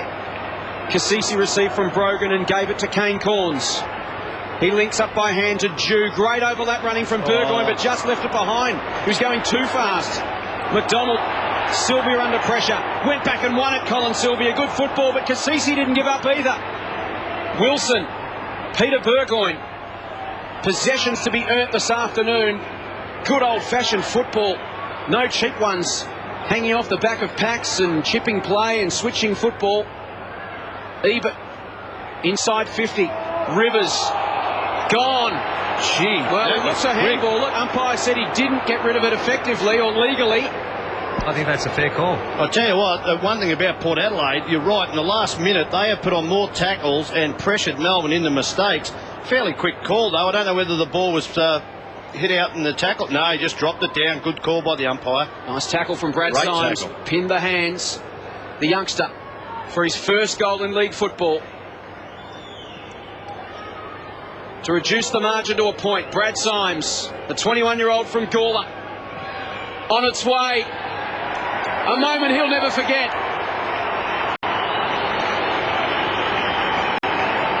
Brad Symes kicks his first goal in league football. The margin back to 1 point. We've played 4.5 minutes, third term at the MCG. Here's Tony Shaw for Saturday afternoon footy. Well, we see so many skilled players in the game and we see a lot of skills week in, week out, but the defensive skills we thought, because it's more a group mentality of getting flooding and getting behind the ball, but just to see a great tackle put on as he did there, Brad Symes kicks his first goal. Well done and thoroughly deserved if you're going to defend like that. It's tight at the MCG. 1 point margin in favour of the Demons. Symes with his first goal of AFL football. Sean Burgoyne. The ball is following him. What a year he's having. Certainly in contention for All-Australian. Pearce. He's had a good month of it too. Almost the mark. Good contest. Bartram applies the tackle. Players willing from both sides. Big hits, big tackles. McDonald got it to McLean. Can go back to Whelan. Looks to set up. Across the back of the square, he's got Pickett. Goes to Whelan again. He can go if he gets a good bounce. Ebert in pursuit. He's got Bruce in some space. Normally a good finisher of the ball. Uze goes wide. That's the target. Takes the chest mark as Clint Bartram gets up a little bit short of win. And perhaps a poke in the eye? No, just a lazy elbow from some friendly fire, courtesy of Travis Johnston. They worked that well, Melbourne. Got the ball back in the corridor. Cameron Bruce running off Chad Corns from halfback, just set up on Uze. Well, we saw what a fantastic player Adem Uze is. Kicked a wonderful goal in that second term. Tight angle. Putt road end of the ground. Will kick from 45 metres. Adem Uze gives it a lovely ride for a lovely finish. He's got two. No time to rest on your laurels in AFL football. His man, Brad Symes, just kicked the first goal of his career, and within a minute or two, he's probably feeling pretty good about things. Suddenly, Adem bobs up and gives one back to him. Well, it does come back to bite you, but couldn't do a lot about the kick into the forward line. Fantastically weighted kick by Cameron Bruce. But that's, you just talk about players in the AFL who you want the ball in their hand when they're kicking a goal, and Adem, no doubt, is one of those players. Looks like he's had a little bit of a haircut there too, boys. It's a Mohican look. Just trimmed up for the big stage, Saturday afternoon football. Melbourne by 7 points. We've played 7 minutes, third term at the MCG. And this one continues to entertain. Kasisi had hands on the football but couldn't dispose of it. It comes out to James McDonald. Tumbles it inside 50. Neitz in front. Can definitely go the journey from here. And he'll go back and look to thump this through from 55. He's kicked 2 goals too. He's had the better of Daryl Wakelin. If they can get the ball in quick, or quicker, he always looks like he's out position, Wakelin. Neitz. It's got the carry. It's got the journey. Neitz has got 3. 3 goals, 2 to the Melbourne skipper. Averaging 4 goals a game against Port Adelaide. He's well on the way this afternoon. Well, they've moved him up the ground. He hasn't always played from the square. And just that quick kick from McDonald didn't float very well, but there you just saw him in the front. And as I said, if you get the ball in quick, there's no doubt that he's outpositioned Daryl Wakelin in most marking contests. And that is a beautiful kick from 50 metres.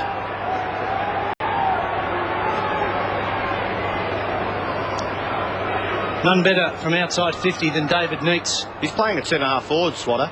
So I think they've identified Wakelin mightn't like it up there. Margin back out to 13 points now in favour of Melbourne. Kasisi off the line. McDonald coming through. They'll go forward again. Travis Johnston. Short ball to the pocket. Sylvia got a hand on it. Robertson did likewise. Bruce in heavy traffic. Brogan did well, the big man. Got it to Chad Corns. Needs to be quick. Shoveled it out to Sean Burgoyne. McDonald dislodged the ball. Bruce, they've got a taste for it, the D's. Ward up the middle of the ground. He's got Neitz all alone.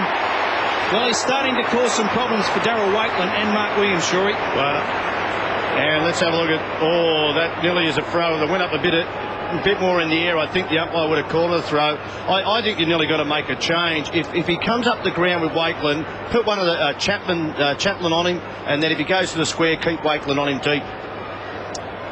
567 career goals. Make that 568. David Neitz has got 4. The D's have skipped away to a 19-point lead. It's a game-high break. We've played 9.5 minutes third term at the G. Just think also, Sean Burgoyne a couple of times. Have a look at this. Now, just a quick handball sometimes, trying to break the tackle. And well done again to McDonald. Just turned the ball over. And a lot of defenders can't do a thing when that happens. And we can see Wakelin just coming in the vision there against Neitz. But I still think they should make the change. 3 goals in 3 minutes to Melbourne. The margin suddenly out to 19 points. James McDonald having a real influence this term. He's had 6 touches already. And a couple of them very telling, setting up scoring opportunities. Port Adelaide on the back foot at the moment. Byron Pickett down in the centre of the ground. We'll keep an eye on him. Kasisi, Corns, back to Kasisi and now Dew. Spears towards half forward. Marnie up in front against Ward. Will get a free kick for over the shoulder. Port need to respond and respond quickly. They got within a point when Symes kicked a goal at the 4-minute mark, and then 3 goals in 3 minutes has blown it out to 19 points, which is a pretty handy advantage in the context of what's been a very tight game. Ball's now with Thompson.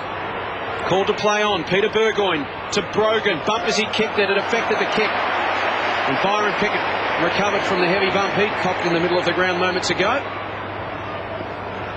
And goes out wide to Travis Johnston. Time, space, Travis Johnston. It's a dangerous combination. Here's the skipper. Can he wind up from 50? Chaplin tries to run him down, but he's kicked into the post. David Neitz lighting up the MCG in the third term. It was a great effort from Chaplin. Just managed to run him down. Peter Burgoyne to the wing. Again, this game being played at 1,000 miles an hour. McLean explodes away. 65 from goal. Will go to the square. Here's Neitz again. Couldn't quite. He is going at everything at the moment, the skipper. 31 years old, playing like a 19-year-old at the moment. It's fantastic to see. Look at that. Oh, athleticism. The full up and over. Greg Laganis would have been happy with that dive. Didn't even whack his head on the board on the way down. Peter Burgoyne to Thompson. Port Adelaide on the back foot. Melbourne circling. Ward to Whelan. Now Bruce from 65.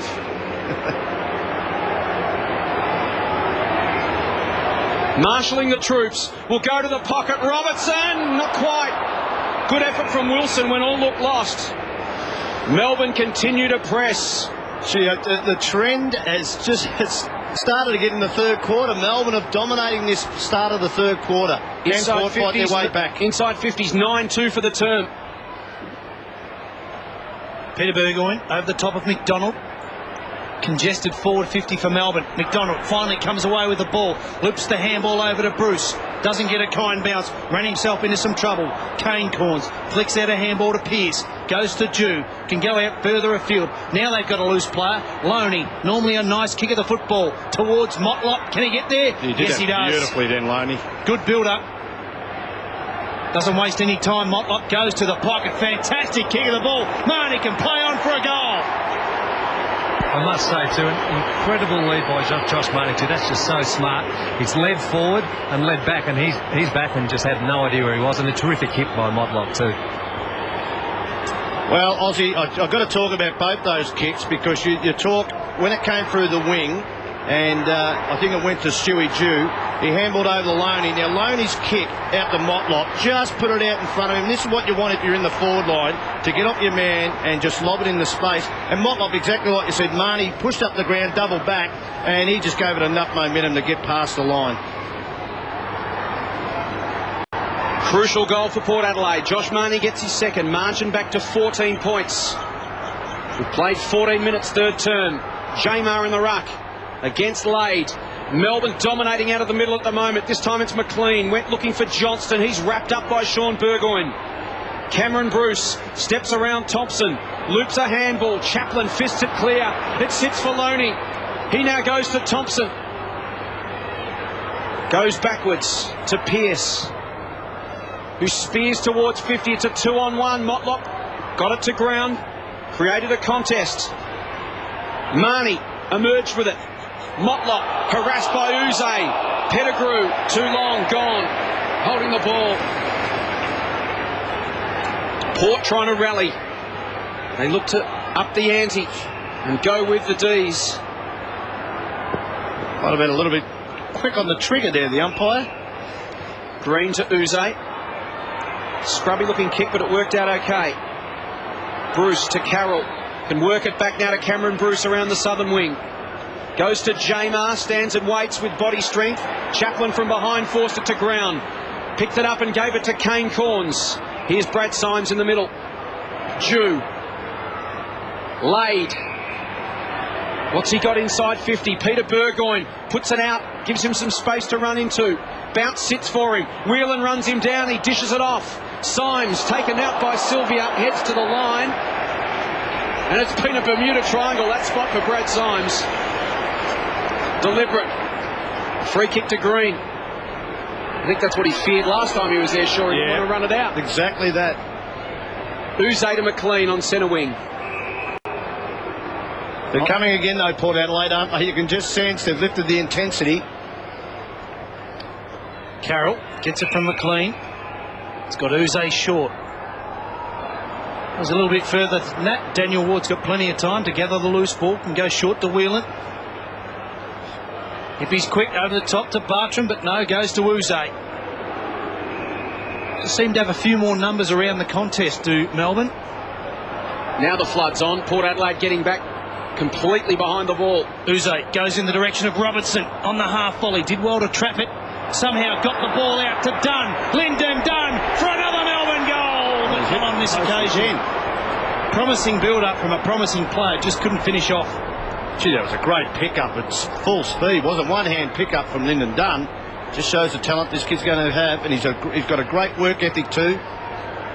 Melbourne's second poster for the quarter. Their margin now 15 points as we close in on time on. We've played 16 3/4 minutes. The ball's with Loney in the back pocket. Dangerous kick. McLean got an important hand in.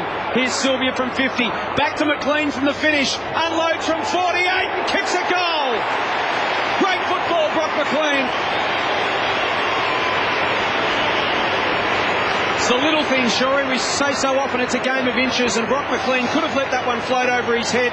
He got there, made a contest, got the important hand in, and in the end finished it off as well. Well, I think you said it's a game of inches, and I think Nathan Loney, he wanted another 2 inches on this kick when he kicked the ball, trying to find Adem Thompson on the 50-metre arc, and didn't get there. And Brock McLean just from 50. Gee, he kicks the ball a long way. He has improved that part of his game, Brock McLean. Well, we were treated to a fantastic first half as Byron Pickett takes a well-earned rest, but it's continued on. 11-8, 74. Port Adelaide, they've got some work to do now. 8-5, 53. Back in the middle, Lade. This is where they've been dominant in this third term, Melbourne. Clearances. Bruce goes again. Loops a handball over to Uze. Can have a bounce. Storms to 50. Lines it up. Floats the kick. Won't get the accuracy on this occasion. Disappointing finish, though. One behind to Adem Uze. He's now got 2 goals, 2 in the match. 22 points the margin. That's a better kick in for Port Adelaide. It finds Chaplin. Just Uze bounced that ball and it didn't come back to him the right way, and it just unbalanced his kicking. Cassisi has it adjacent to the back edge of the square.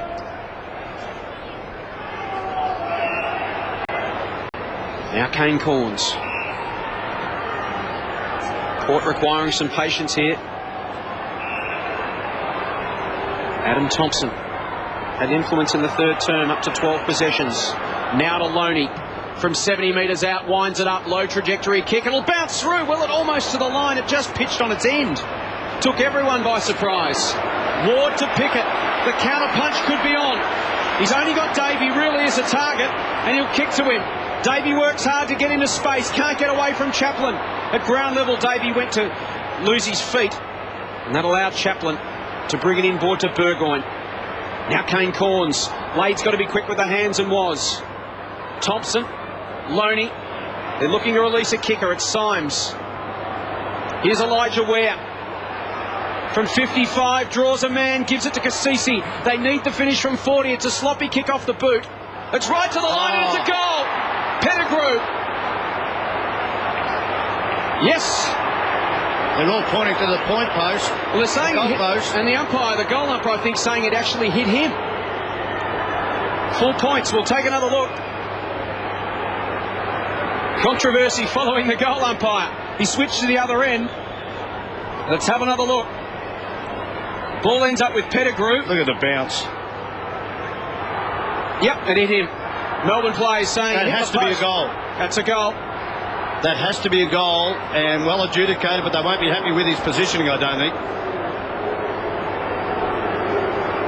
So the ball ricochets off the goal umpire. We'll take another look from Pettigrew. He's forward of the line here. There's no doubt he's gone back into the goal square trying to avoid the ball, and that might have hit the post, but it has to be a goal because it didn't hit the post and came off the goal umpire.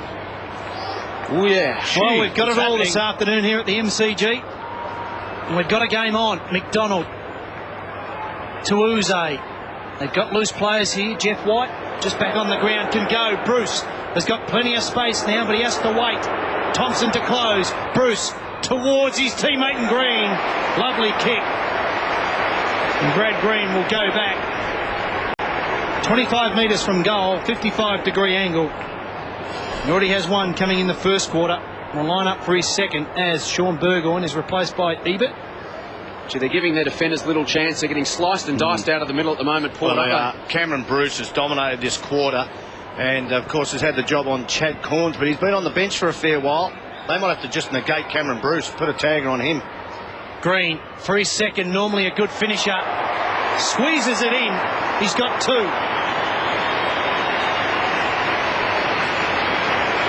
Well, they've got so many players that they can push forward. Brad Green was a little bit quiet in the midfield earlier in the game. He's pushed forward to the square. Cameron Bruce can do that role. Uze can play on ball. That's what makes this Melbourne side so hard to match up on. And Cameron Bruce, as I said, it's about time they negated him, take him out of the game. They didn't worry about getting the ball, his opponent anyway. But he's been dominant in this third quarter.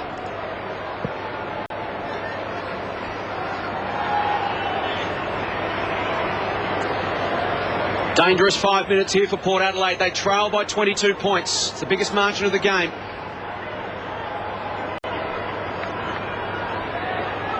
(12-9 to 9-5). Late in the ruck. Kasisi went to ground, emerged with the football. Selipek flipped it into the path of Jew. Kane Corns kicks across his body. In fact, it was Thompson. And stretching out there, it was Elijah Ware to mark just inside the line. Playing game number 2. Debuted last week, had 5 possessions. He was a very last player drafted onto a senior list in 2005. Good to see the young man get his opportunity at senior level. 23-year-old from Central District, originally from Port Lincoln. Thompson to Chaplin. More young blood in this Port side. White did well. Lade at the stand and wait. Opens the door for Green at ground level. Lade harassing him. Numbers arrive for Port Adelaide. It comes to Symes. Symes will go high and long inside 50. Motlop the danger. Tried to paddle to the back. Carroll stood tall at the front. Bartram swooped on the loose ball. Comes to Kane Corns. Boot to ball quickly. Bouncing towards the goal line. It's not going to get there. Wardle tidy up for the D's. Gives it to Uze. He's got a man in space. Colin Sylvia. Green will have 3 to beat when the ball's kicked towards him. Flies early and takes a ripper. Brad Green, a beauty. Gee, went early, didn't he? Did he have his hands on the shoulder? But who cares? You've got to pay those marks. Such a clever mark. The angle he was running in, he wasn't running straight at the football. He was going at 45 degrees to it. And now gives it off to David Neitz, who's within range. Great mark. Just hovered in midair. Here I say, shades of Warwick Kappa. Well, he did have the hand on the head and the shoulder, but you cannot take that off him. Ball's with Neitz for number 5. He's kicked 2 this term already. Not that Just tried to kick the cover off it. He's kicked that to his family in the crowd, I reckon, Neitz. The amazing thing with that mark, Rory, I was only about 30 metres away, and he did put the hands towards his head, but he didn't really make enough contact for a free kick to be against him. Just an amazing mark. We just saw you in the replay too, was he? You were mesmerised by that. I thought he was nodding off, actually. Must be that heat Not vest. with this jacket on. Balls with Jacob Surgeon at half-back. Just under 3 minutes remaining. It's a big 3 minutes for Port. They've got to be tidy here, and if they can pinch one, that'd be an enormous bonus. To pinch one would be good. To give away one would be worse, though. Kasisi gets it short. Play on's the call. Marnie is there in support. Dubious handball to Lade. Look out. Neitz is coming. Well, it's a good sign when your skipper is working up around the wing area. Shorey laying big tackles like that. It is a great sign, but gee, I tell you what, Port Adelaide, if they're going to win this game, they have to find a centre-half forward who is going to work hard to get in the vision of their players coming down the ground. Kane Corns, was he taken high? Not according to the umpire. Lade with a big tackle. Joined by a couple of teammates. We'll have a bounce. I'd throw the challenge out to Chad Corns. He's been sitting on the bench for most of this third quarter, and just say, we want you to work from just inside the 50-metre arc to everybody who comes off half-back, because they are falling down there at the moment, Port Adelaide. Sorely missing Warren Treadray, who's kicked 6 goals 3 and 5 goals 5 in his last 2 games against the D's. Chad Corns, be keen to hear from Richard Osborne if he's got some sort of injury, Shorey, because he got a couple of late touches in that second term, but we haven't sighted him. Carroll it is. Can have a bounce. Through the middle of the ground now. Sets a high ball for Rivers. He's got some time. 80 metres from the Melbourne goal. 12-9 leads 9-5. They've had all the answers for this quarter, the Demons. Phil Reid hasn't seen much of it. I did notice the club physio talking to Corns late in that second quarter, so possibly there is an injury there, because you think if there wasn't, he would be on at this critical stage of the game. Bartram tight on the boundary line, outer side of the ground. Just over a minute and a half remaining of this third term. Centering kick. Carroll has to wait. Lade did well. Gee, that's harsh, isn't it? Would have been interesting if play had been called on, because I think Carroll had the speed on Brendan Lade. Goes towards centre half forward. White had to wait. Kept his feet coming through Rivers. Normally a defender. Has a shot at goal. Won't get the distance. Wakelin make sure of that. Thump through for a rush behind. And here it is. Nathan Carroll. Line ball, isn't it? You nearly have to call that play on. If we get to that tiggy touch in the game, you need a little bit more contact to play a free kick on that one. Another massive pack in the goal square contesting that last ball. Great to see. Dew. Searching kick. It's 2-on-1. If it hits the ground in Melbourne's favour. Pearce arrived for Port Adelaide. Reid taken down by Ebert. Umpire says ball it up. Daniel Pearce, I know he's a young player and he's very talented, but when the ball goes at ground level, you've got two hands, you have to use it. To try and pick the ball up at speed with one hand is nearly impossible. 60 seconds remaining until three-quarter time. Port Adelaide need to hold. White to Bruce. Here's Byron. Puts the foot down. Lights up the Jets and leaves the ball behind. But Davey's there. What a terrible twosome. Soccer's off the ground. I think it's home. Oh, unbelievable. How about that? To have Byron Pickett and Aaron Davey charging at that football at 100 miles an hour. Pickett runs over the top of it, and Davey, from distance, soccers it through for an absolute ripper. Well, Byron Pickett, he saw Stewie Dew. He said, I'm going to take Stewie Dew on because I know you can't catch me. Bounced the ball, didn't come back to him. And Aaron Davey, we talked about game breakers. That might have been the one.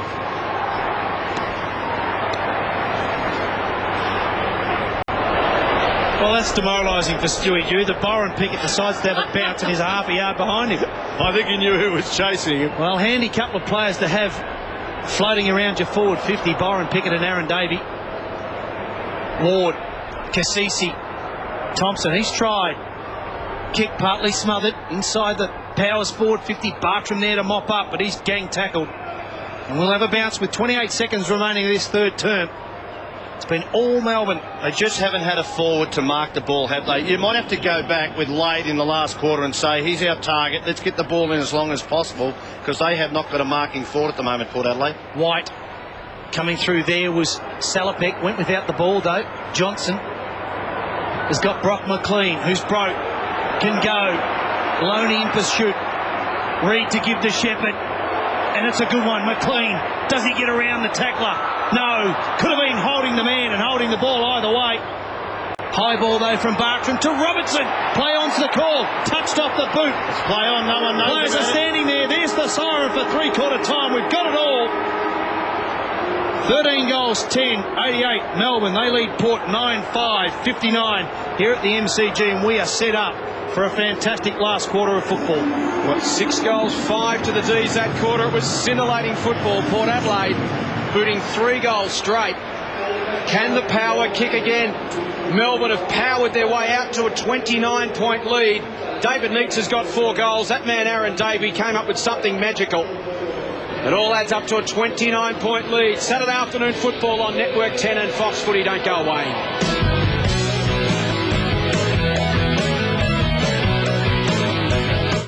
Couldn't get to all 8 games? Then catch the winners for a complete wrap-up of the round. The Winners is your one-stop shop for all the round's best highlights. The Winners, Sunday, 7:30 local.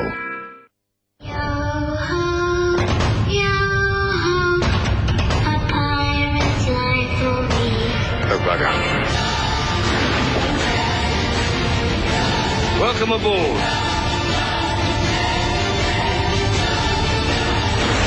What about Jack? I can't leave without him. Never mind, let's go.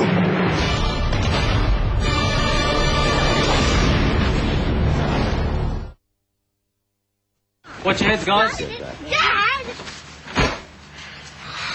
I wish we had a bigger car. Oh, hi. I am a GE Money Genie, and I can help, because with the GE Money personal loan, you can have the four-wheel drive you've been wishing for. Our personal loan starts at just 8.74% per annum, and you can apply in a blink.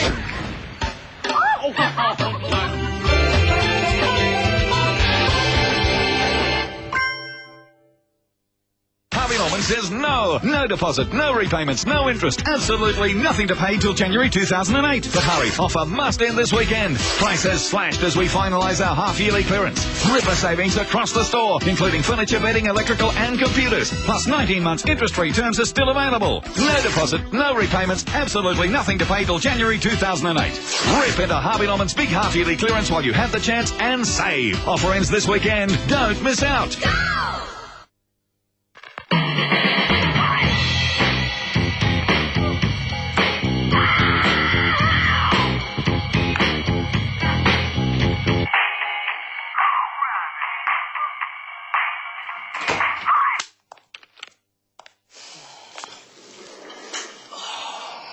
Your wife called. She seems nice. Fun meets functionality with a new Motorola Razr V3X. Hello, Moto. This July on the Biography Channel. Their music has inspired the world and their bad behaviour is legendary. I get to do whatever I want to do, whenever I want to do it, usually with whomever I want to do it with. Gene Simmons, Queen, Tommy Lee and Mick Jagger are all rock gods. Saturdays from July 8. That's hot. From pioneering a global hotel empire to worldwide glamour icons, the Hilton family name has always been synonymous with success. The Hilton family is an American dynasty. Trace their extravagant family history in The Hiltons, Sunday, July 23. You want to know what comes between me and my Calvin? Nothing. His name evokes style, sensuality, and controversy. Now, meet the man behind the global fashion empire in Calvin Klein, Wednesday, July 26. That's July on the Biography Channel. All about people, all the time. Just to let everyone know, this is a very courageous effort. And you'll pay. Courageous effort!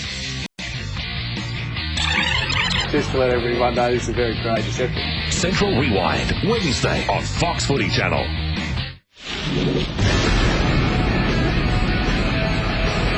60 seconds remaining until three-quarter time. Port Adelaide need to hold. White to Bruce. Here's Byron. Puts the foot down. Lights up the Jets and leaves the ball behind. But Davey's there. What a terrible twosome. Soccer's on the ground. I think it's home. Oh, unbelievable. How about that? It's the stuff that nightmares are made of. Byron Pickett and Aaron Davey both swooping on the football. If you're an opposition defender, anything could happen, and it did on that occasion. Melbourne out to a 29-point lead at three-quarter time. It's a game-high margin. Can Port Adelaide turn it around in the final term? Neitz has booted 4 goals. Cameron Bruce, 20 possessions. He had 11 in that third term. McLean had 10. James McDonald had 8, including 3 clearances early in the term to really get them going. 29 points the margin as we head down to Richard Osborne. Well, I heard during the week that 2018 we were going to perhaps bid for the World Cup soccer. Aaron Davey, golly, what a prelude for that. It was just a terrific goal. Unbelievable. Well, I just think with Port Adelaide, the game of attrition has just been that high. Perhaps they've just really just... I don't know whether it's a fitness thing. I remember Gerard Healy saying a few weeks back, if the brain stops, so does the body. So maybe it's a mental thing with them now. But being away from Amy Stadium, they're not going to have that 30 or 40,000 crowd to pull them through this last quarter. It's going to be a tough ask from here, boys. One other game, St Kilda and Hawthorn. If you don't want to know the score, look away now.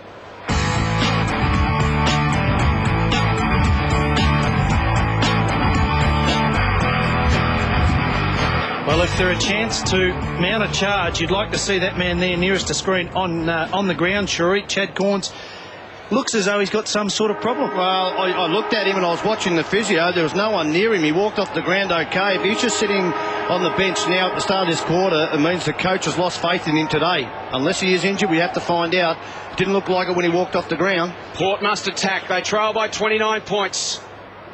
They need a good start. They need to start winning some ball out of the middle. Chris Johnson taken high and will get a free kick. He may not be in any shape to take it.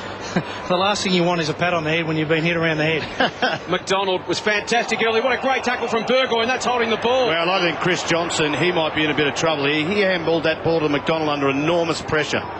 Peter Burgoyne out towards Motlop. One-on-one with Carroll. Tries to turn him inside out. Gets the ball inside 50 to the pocket, but couldn't bring it back enough, and it's out of bounds on the full. Well, there's no use passing the ball to Lade in the pocket. Just tell Lade to stay on the top of the 10-yard square, kick it long to him because he's a very good mark. So you've got to play the percentages now, Port. They've got to go a little bit more direct. Ward. Now to Jeff White at half-back. Running Brogan into the ground now, Jeff White. Melbourne just able to manufacture some loose men in the third term. There was little space to be had either way in the opening half of football, but the D's just managed to break it up a touch. That helped contribute to their excellent third term. Whelan cops one across the back of the head as the ball goes out of bounds. 13-10-88. Melbourne, Port Adelaide 9-5-59. Port have never beaten Melbourne at the MCG. They're going to need to come up with something special here to do it today. White toe poked it. McLean influential in the third term, as I mentioned, with 10 touches. Got to get rid of it. Umpire said the ball was held in underneath. You don't mind seeing that. If they pull the ball in and they try to get it out, but the opposition hold it in, that's exactly what that umpire indicated. Good decision. Brogan, the tap. Salopek got the hands free, released a handball in the Loney direction. He's running out of space. We'll have a throw in alongside the interchange gates. White and Brogan. Port need to manufacture a couple of goals in a hurry just to get the momentum and belief up. Salopek off a step as he's dragged to ground. The bounce beat Cassisi and Bartram. Marnie at the back to try and keep it alive. Can't do so. Get another throw in. Done a good job, Daniel Ward, since he's gone on the Josh Marnie. Josh Marnie was the dangerous forward along with Motlop in the first half, and he's quieted him down in the second half. Marnie with 18 possessions. Neither ruckman got a hand on the ball. McLean with strength. You'd expect nothing less. Got the ball out into the space of the runner. Travis Johnston. Good work by Surgeon to close him down, but that's a wonderful kick. Oh, not just wonderful.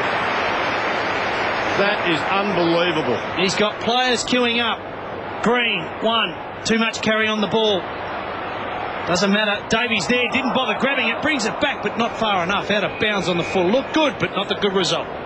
Not even he could do that, surely. What about Travis Johnson? One day. How good was Travis Johnson on the wing under enormous pressure to centre the ball to Neitz? And that's the issue, because Melbourne have had a lot more space to work in than what Port Adelaide have up the other end. And an even better kick, Shorey, given that I think he hesitated just before he kicked it. The umpire blew for a free kick and it was advantage, and Travis almost stopped before realising it was advantage. Have a look at this. You just see it just before he kicked. See, just there.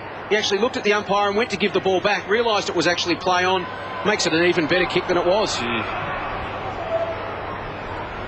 Here's Symes. Port have been on the back foot since half-time. It's been a slugfest for much of the afternoon, but Melbourne landed all the telling blows in the third term. Pettigrew.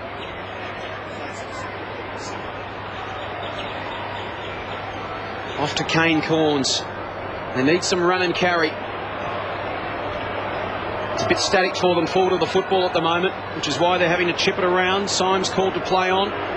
They just can't manufacture a free man at this stage. Symes is in that Bermuda Triangle. He hates that back pocket. He gets out of it on this occasion. He finds Michael Wilson. Pearce has got free. Takes the mark on the stretch and moves it on quickly. Up towards Marnie. Good contest though against Ward. Ward infringed, holding the jumper. Just bombing in the Lade. You've got to go in the Lade. He's up against Pickett. Towards Motlop. Rivers, terrific spoil. Out of bounds, we'll have a throw in. Just inside the Powers forward 50. Gee, bad option by Josh Marnie. Then you can see Rivers and Motlop, but Pickett was playing on Lade. Just bomb it to the top of the square. Lade and White to contest. Lade to Peter Burgoyne. He's got a number of Melbourne players surrounding them. Bruce should have won himself a free kick and does. Wasn't the officiating umpire. Further up the ground on that occasion was Shane McInerney. And Jared Rivers has said, hey, you don't do that to Cameron Bruce. He's got Jamar just on the ground. Takes the mark in front of the interchange bench. Gives it off to Uze. Lade doesn't even bother. Now he does. Towards McLean. Pearce did well. Got a spoil on it. Brogan. McLean follows up some good work. Whelan to Bruce. He's everywhere, Cameron. Short kick to Johnson. The class rises to the top.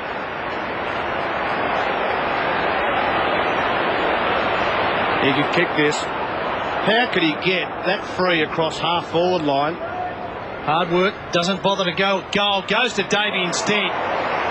Well, there's a more pressing question, Shorey. How does the smallest bloke in the Melbourne forward 50 find some space and get spotted up like that? Well, they might work together off the ball. There's a lot of shepherding off the ball these days where a player doesn't make contact with the opposition defender but just goes across his line. And if you're as quick as Aaron Davey, you only need a metre. Well, you don't even need a metre. He'll find it anyway. Aaron Davey for the first goal in this fourth quarter, and that is a good start and a good finish.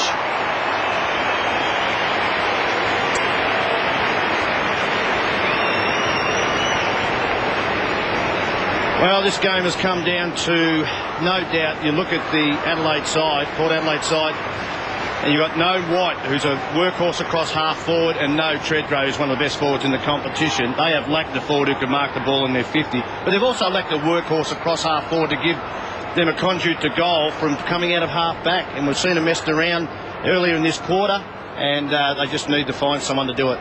Getting too late in the game now.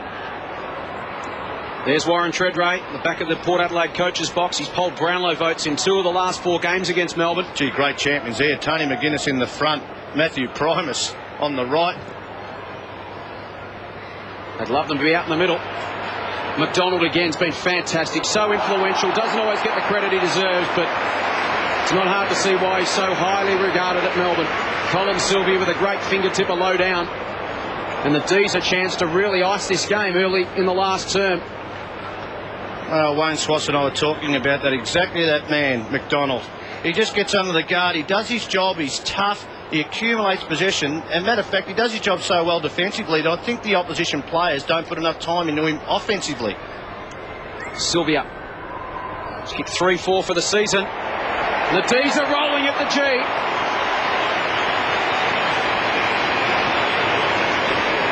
Sylvia gets on the board.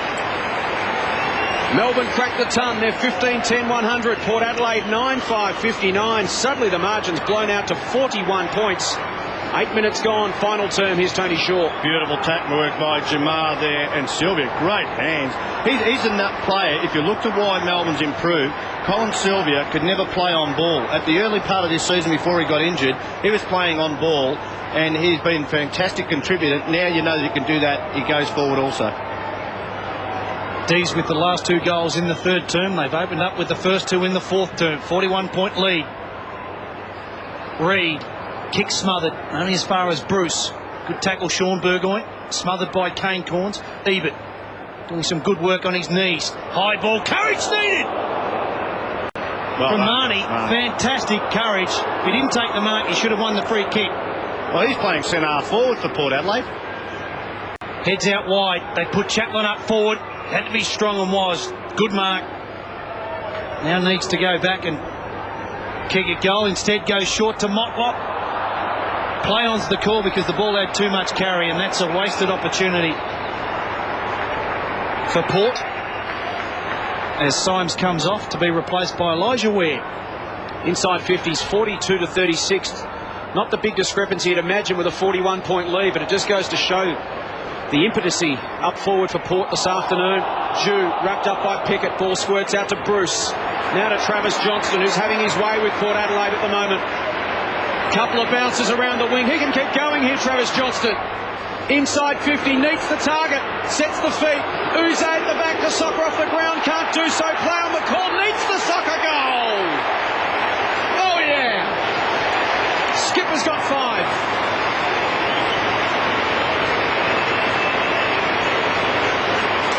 47 points the margin. Melbourne have kicked the last 5.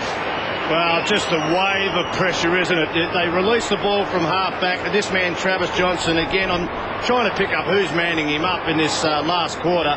Just carries the ball, becomes an 80, 100-metre player. And you've got to ask the question, Daryl Wakeland, you've got to be able to get to this ball before Neitz, and it was a lack of leg speed. Might be seeing a player coming to the end of his career.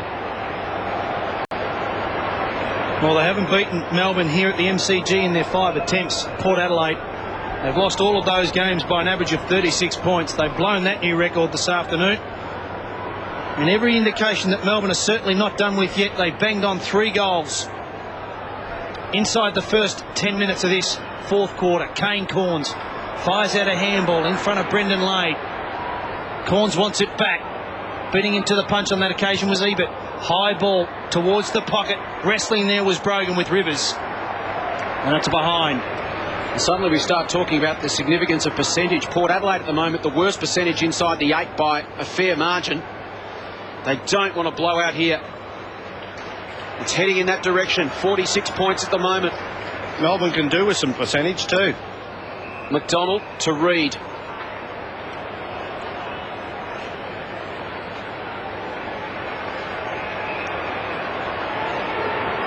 The floodgates just starting to creak a little.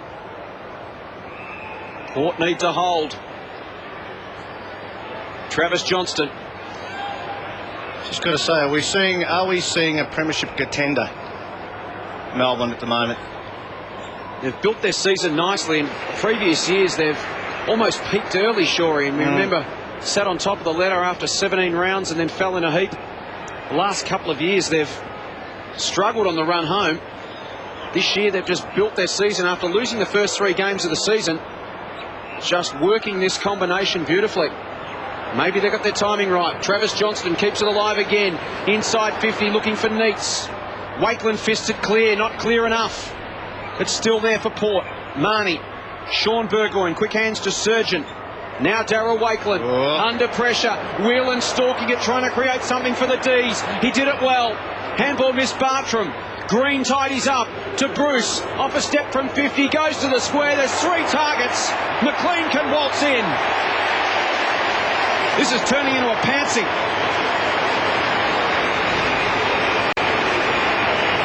McLean's got his second. Melbourne have kicked the last 6. And they're starting to get a little bit easy.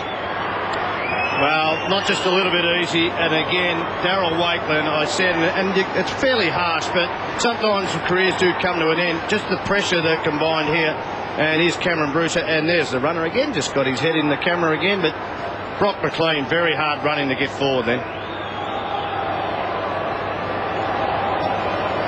It's getting very ugly and very dark here at the MCG for Port Adelaide.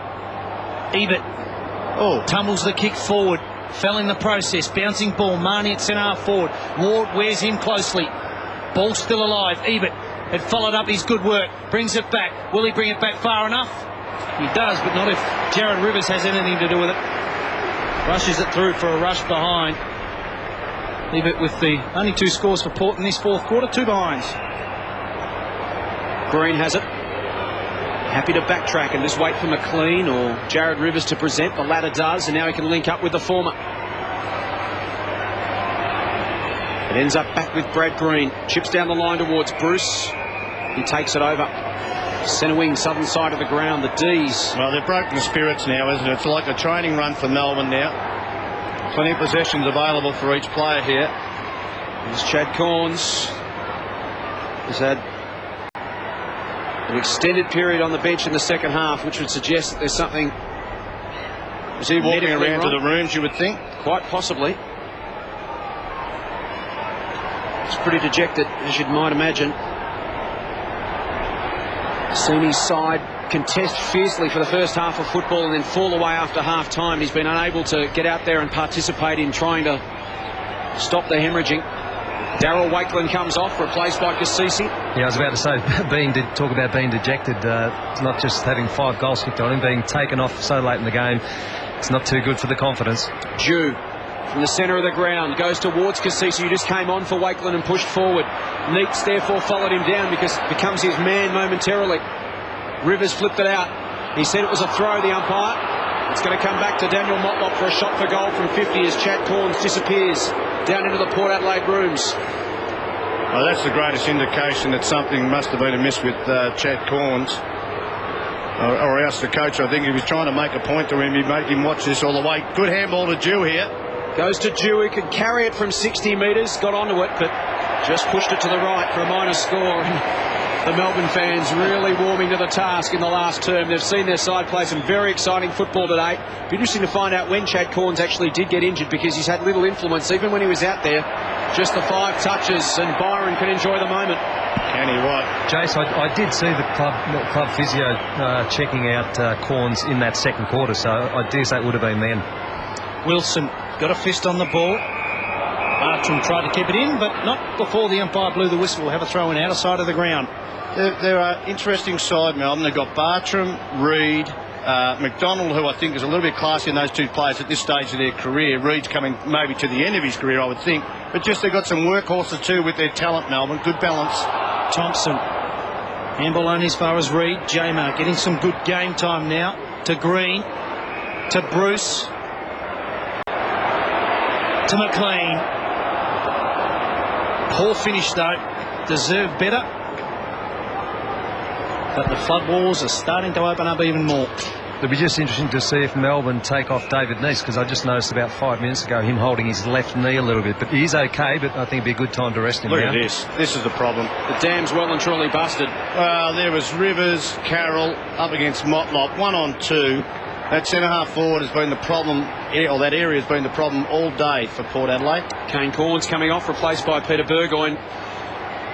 The real feature of this game was just the relentless pressure in the first half exerted by both sides, but as we've seen, the longer the game's worn on in the second half, the more time and space Melbourne players have had to cut Port Adelaide to ribbons, and they've obliged. They've taken advantage of the opportunities.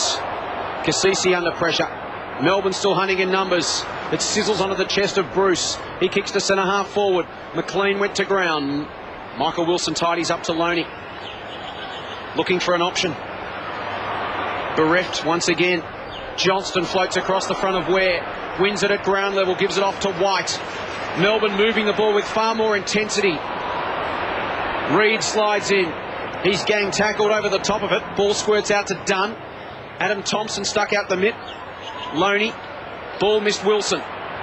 Bit scrappy, but again, Melbourne winning these 50-50s. It was break even in the first half, but they're dominating the contest now. Carroll can give it to Davey. It's a procession at the G, and Davey misses. The last couple of shots at goal, they've had no pressure on them whatsoever. Melbourne haven't been able to convert, but that's been the most telling factor in this second half. I don't know whether Port Adelaide have run out of gas or whether they've just been worn down by the Demons. But it's just fallen away, the intensity for Port after half-time, as Burgoyne goes to the pocket again. They're getting caught out wide into that pocket. Yeah, that's what, when you haven't got a big body across half forward, that's what happens. You go to the smaller player, and it's been Motlop and Mania, really, as David Neitz comes off the ground, as Richard Osborne called, Ben Holland back on. That's what happens when you haven't got a big body to kick to. You just go wide to the peripheral forwards. Throw in inside the forward 50 for Port. Whelan put his body on line. Johnson got a handball out, only as far as Pearce. Centering kick goes backwards, no 15. Play on's the call. Bartram went without it. Nice work, Daniel Pearce. Goes again. Now squares the kick up. Just needs to hit the target. He finally gets one. It's a small one though, Shorey, but it's a good one. Stuart Dew. Well, I just saw some of the silky skills of Daniel Pearce there. Just the ability to keep the ball alive with Sean Burgoyne. And Stewie Dew hasn't had a bad game. Stewie Dew played a bit across half-back, a little bit across the wing, and coming in for his second goal.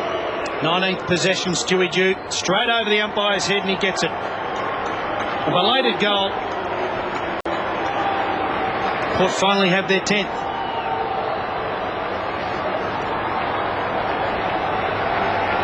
Well, the ball just flowed here. We can just see here.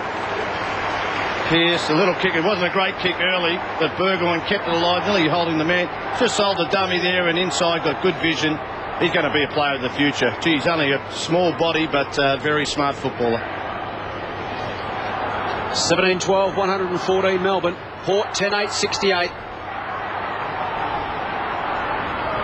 Margin back to 46 points. That goal from Stuart Dew coming at the 19.5-minute mark of the final term. Their previous goal was Michael Pettigrew. 19.5 minutes in the third, so they went a full quarter without kicking a goal. That stopped a run of 6 straight from the D's. Here's Johnston again. Out to McDonald, who's just come on to replace Brock McLean. Over to White. It's been such an even performance from Melbourne today. They've had a wide spread of contributors. Tell you one thing, they are a fit unit too. Very fit team. They haven't fallen away in intensity the way Port Adelaide have. And now they're coming from everywhere. Robbo's got it on the chest, 15 out directly in front with a bit of a wry smile. Well, that fell in his lap, Robbo. He just got his man under the ball. And as he fell backwards, the ball just fell in his lap. He kicked 2 goals in the opening term, this for number 3. Relatively quiet day at the office for Robbo, but you'll take 3 goals on a quiet one.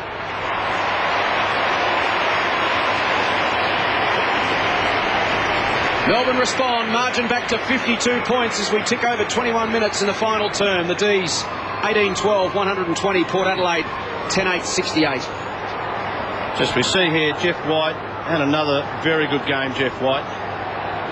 Kicks the ball in, and Ben Holland, big body there, just holds the pack off, and Robbo just read it better than the whole pack. No, you're having a good day when you're falling backwards and the ball falls in your arm, Shorey. Leading possession winners on the ground, Cameron Bruce 28, Sean Burgoyne 26. I think Melbourne, out of all the sides in the competition, have got more mercurial type players who can win you a game in 5 minutes than anybody in the comp, and I'm counting Adelaide and also West Coast Eagles in that group. Sean Burgoyne closes to 50, kicks from 48 and kicks truly. He's got 3. Couple of belated goals to Port. The game is done and dusted, but a couple of their players, you'd like to see more of their players, Shorey. They're fighting it out, and that man there on screen has done his job. Yeah, well, he's kicked 3 goals and again shown us some of his enormous talent. And there's Loney, good vision to go across the body because no one was leading from the goal square. But just beautiful finish by Sean Burgoyne. I think he's going to play a lot of his football as a ruck rover, half forward flank now.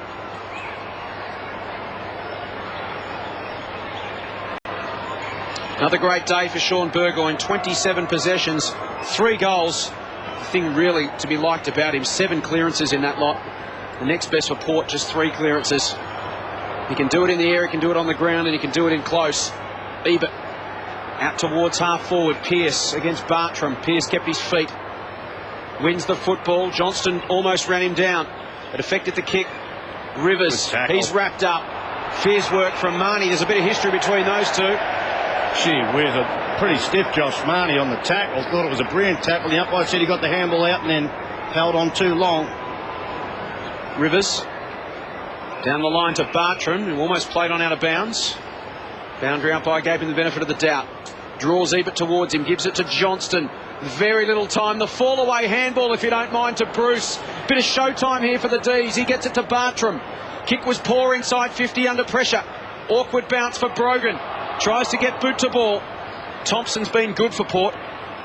Up to 23 possessions. Sean Burgoyne to Daniel Motlop. Promised a lot early, but in the end has been a pretty disappointing afternoon for he and most of his teammates. This is his 15th touch. A solid return, I guess. Here's Elijah Ware. Again, little to go to unless they're prepared to go very, very wide here at the MCG, which is a trap on such a big ground.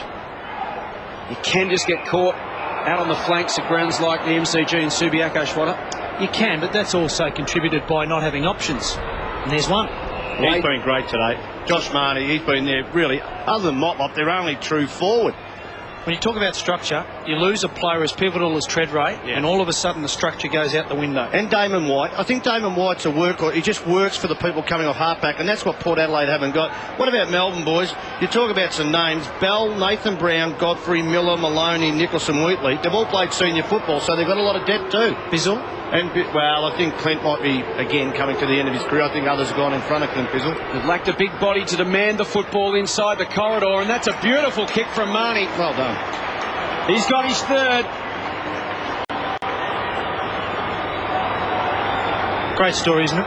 Fantastic story. Josh Marnie was recruited with pick 84 back in 1996 by Collingwood. Played 19 games before Tony Shaw cruelly sacked him after 2 years. He went to the Bulldogs, played 11 games there in 2 years, spent 3 years at Williamstown before getting his opportunity via the pre-season draft in 2004. Goes on to win a flag and today plays game number 80.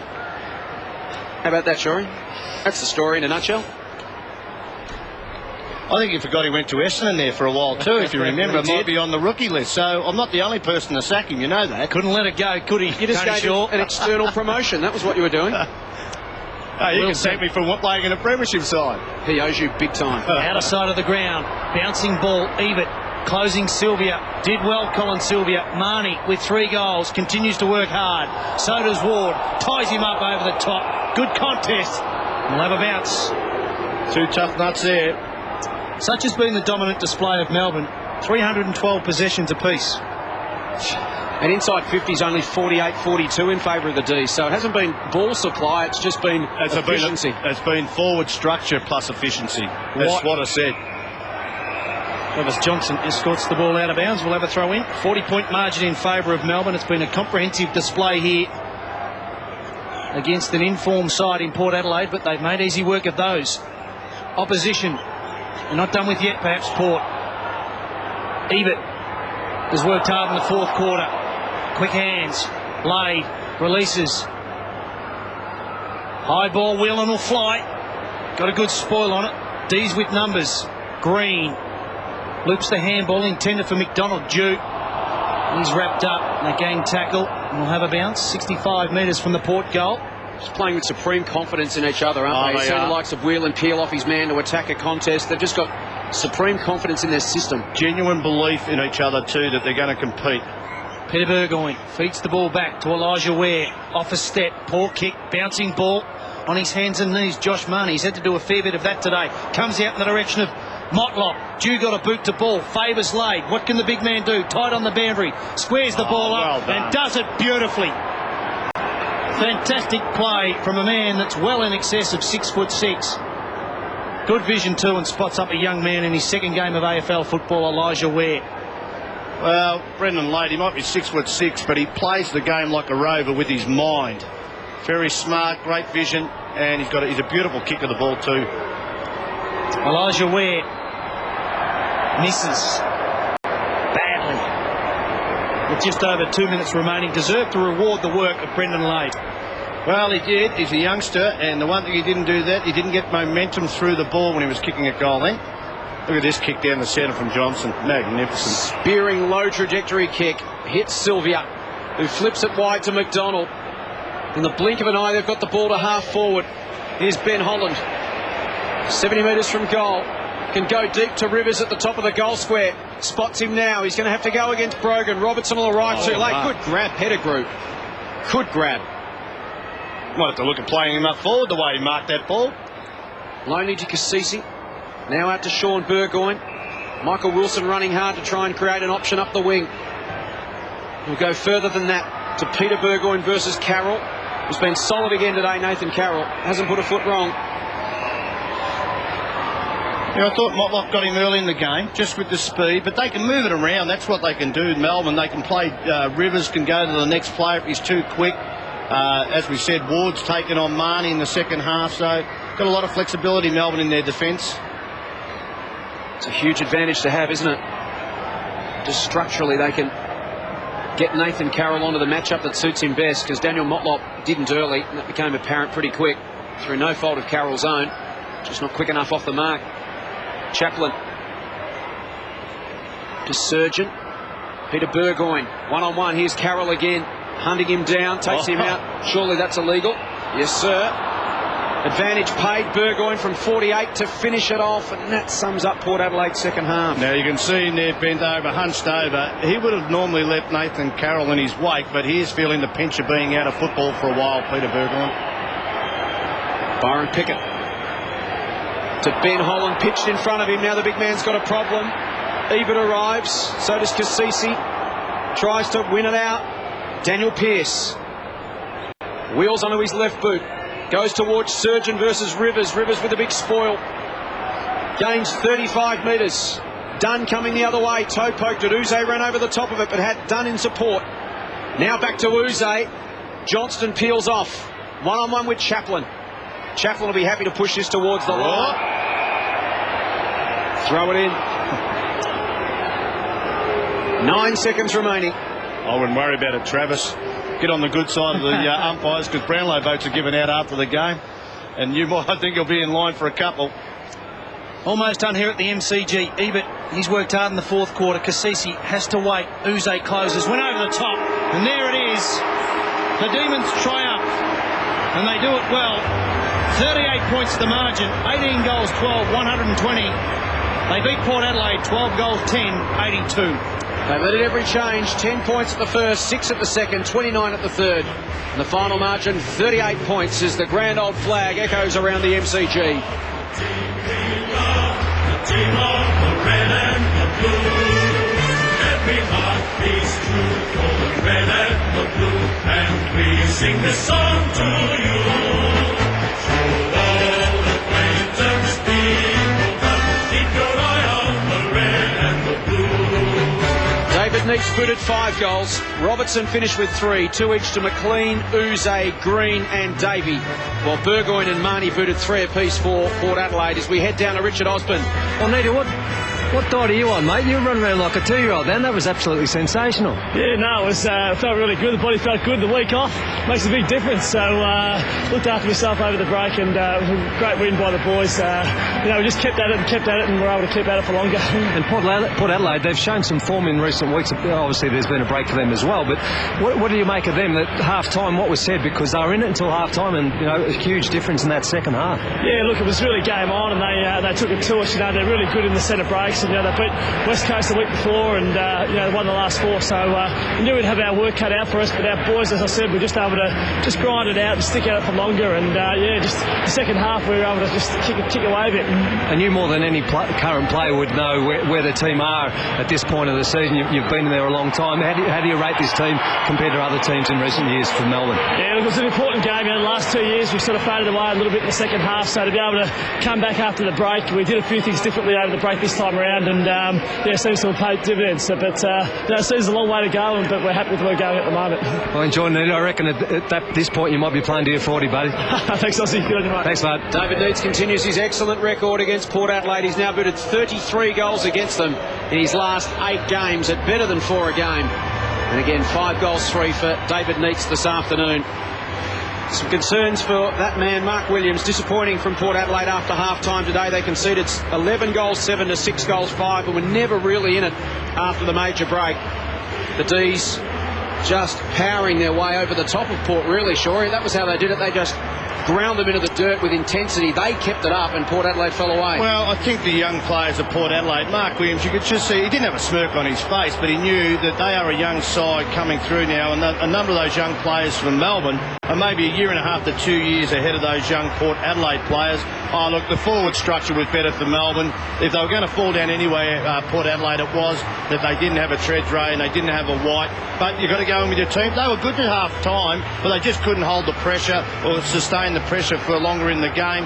And this team, gee, they work for each other, Melbourne. I think they are very impressive. They've got a mercurial forward line. They've got players who can kick goals in, 2 or 3 goals in 5 minutes. And they've also got that man who, as he said, just shows you having a break in football. This game is so physical, you need to get your time away from the game. Let's head back down to Richard Osborne with Jeff White.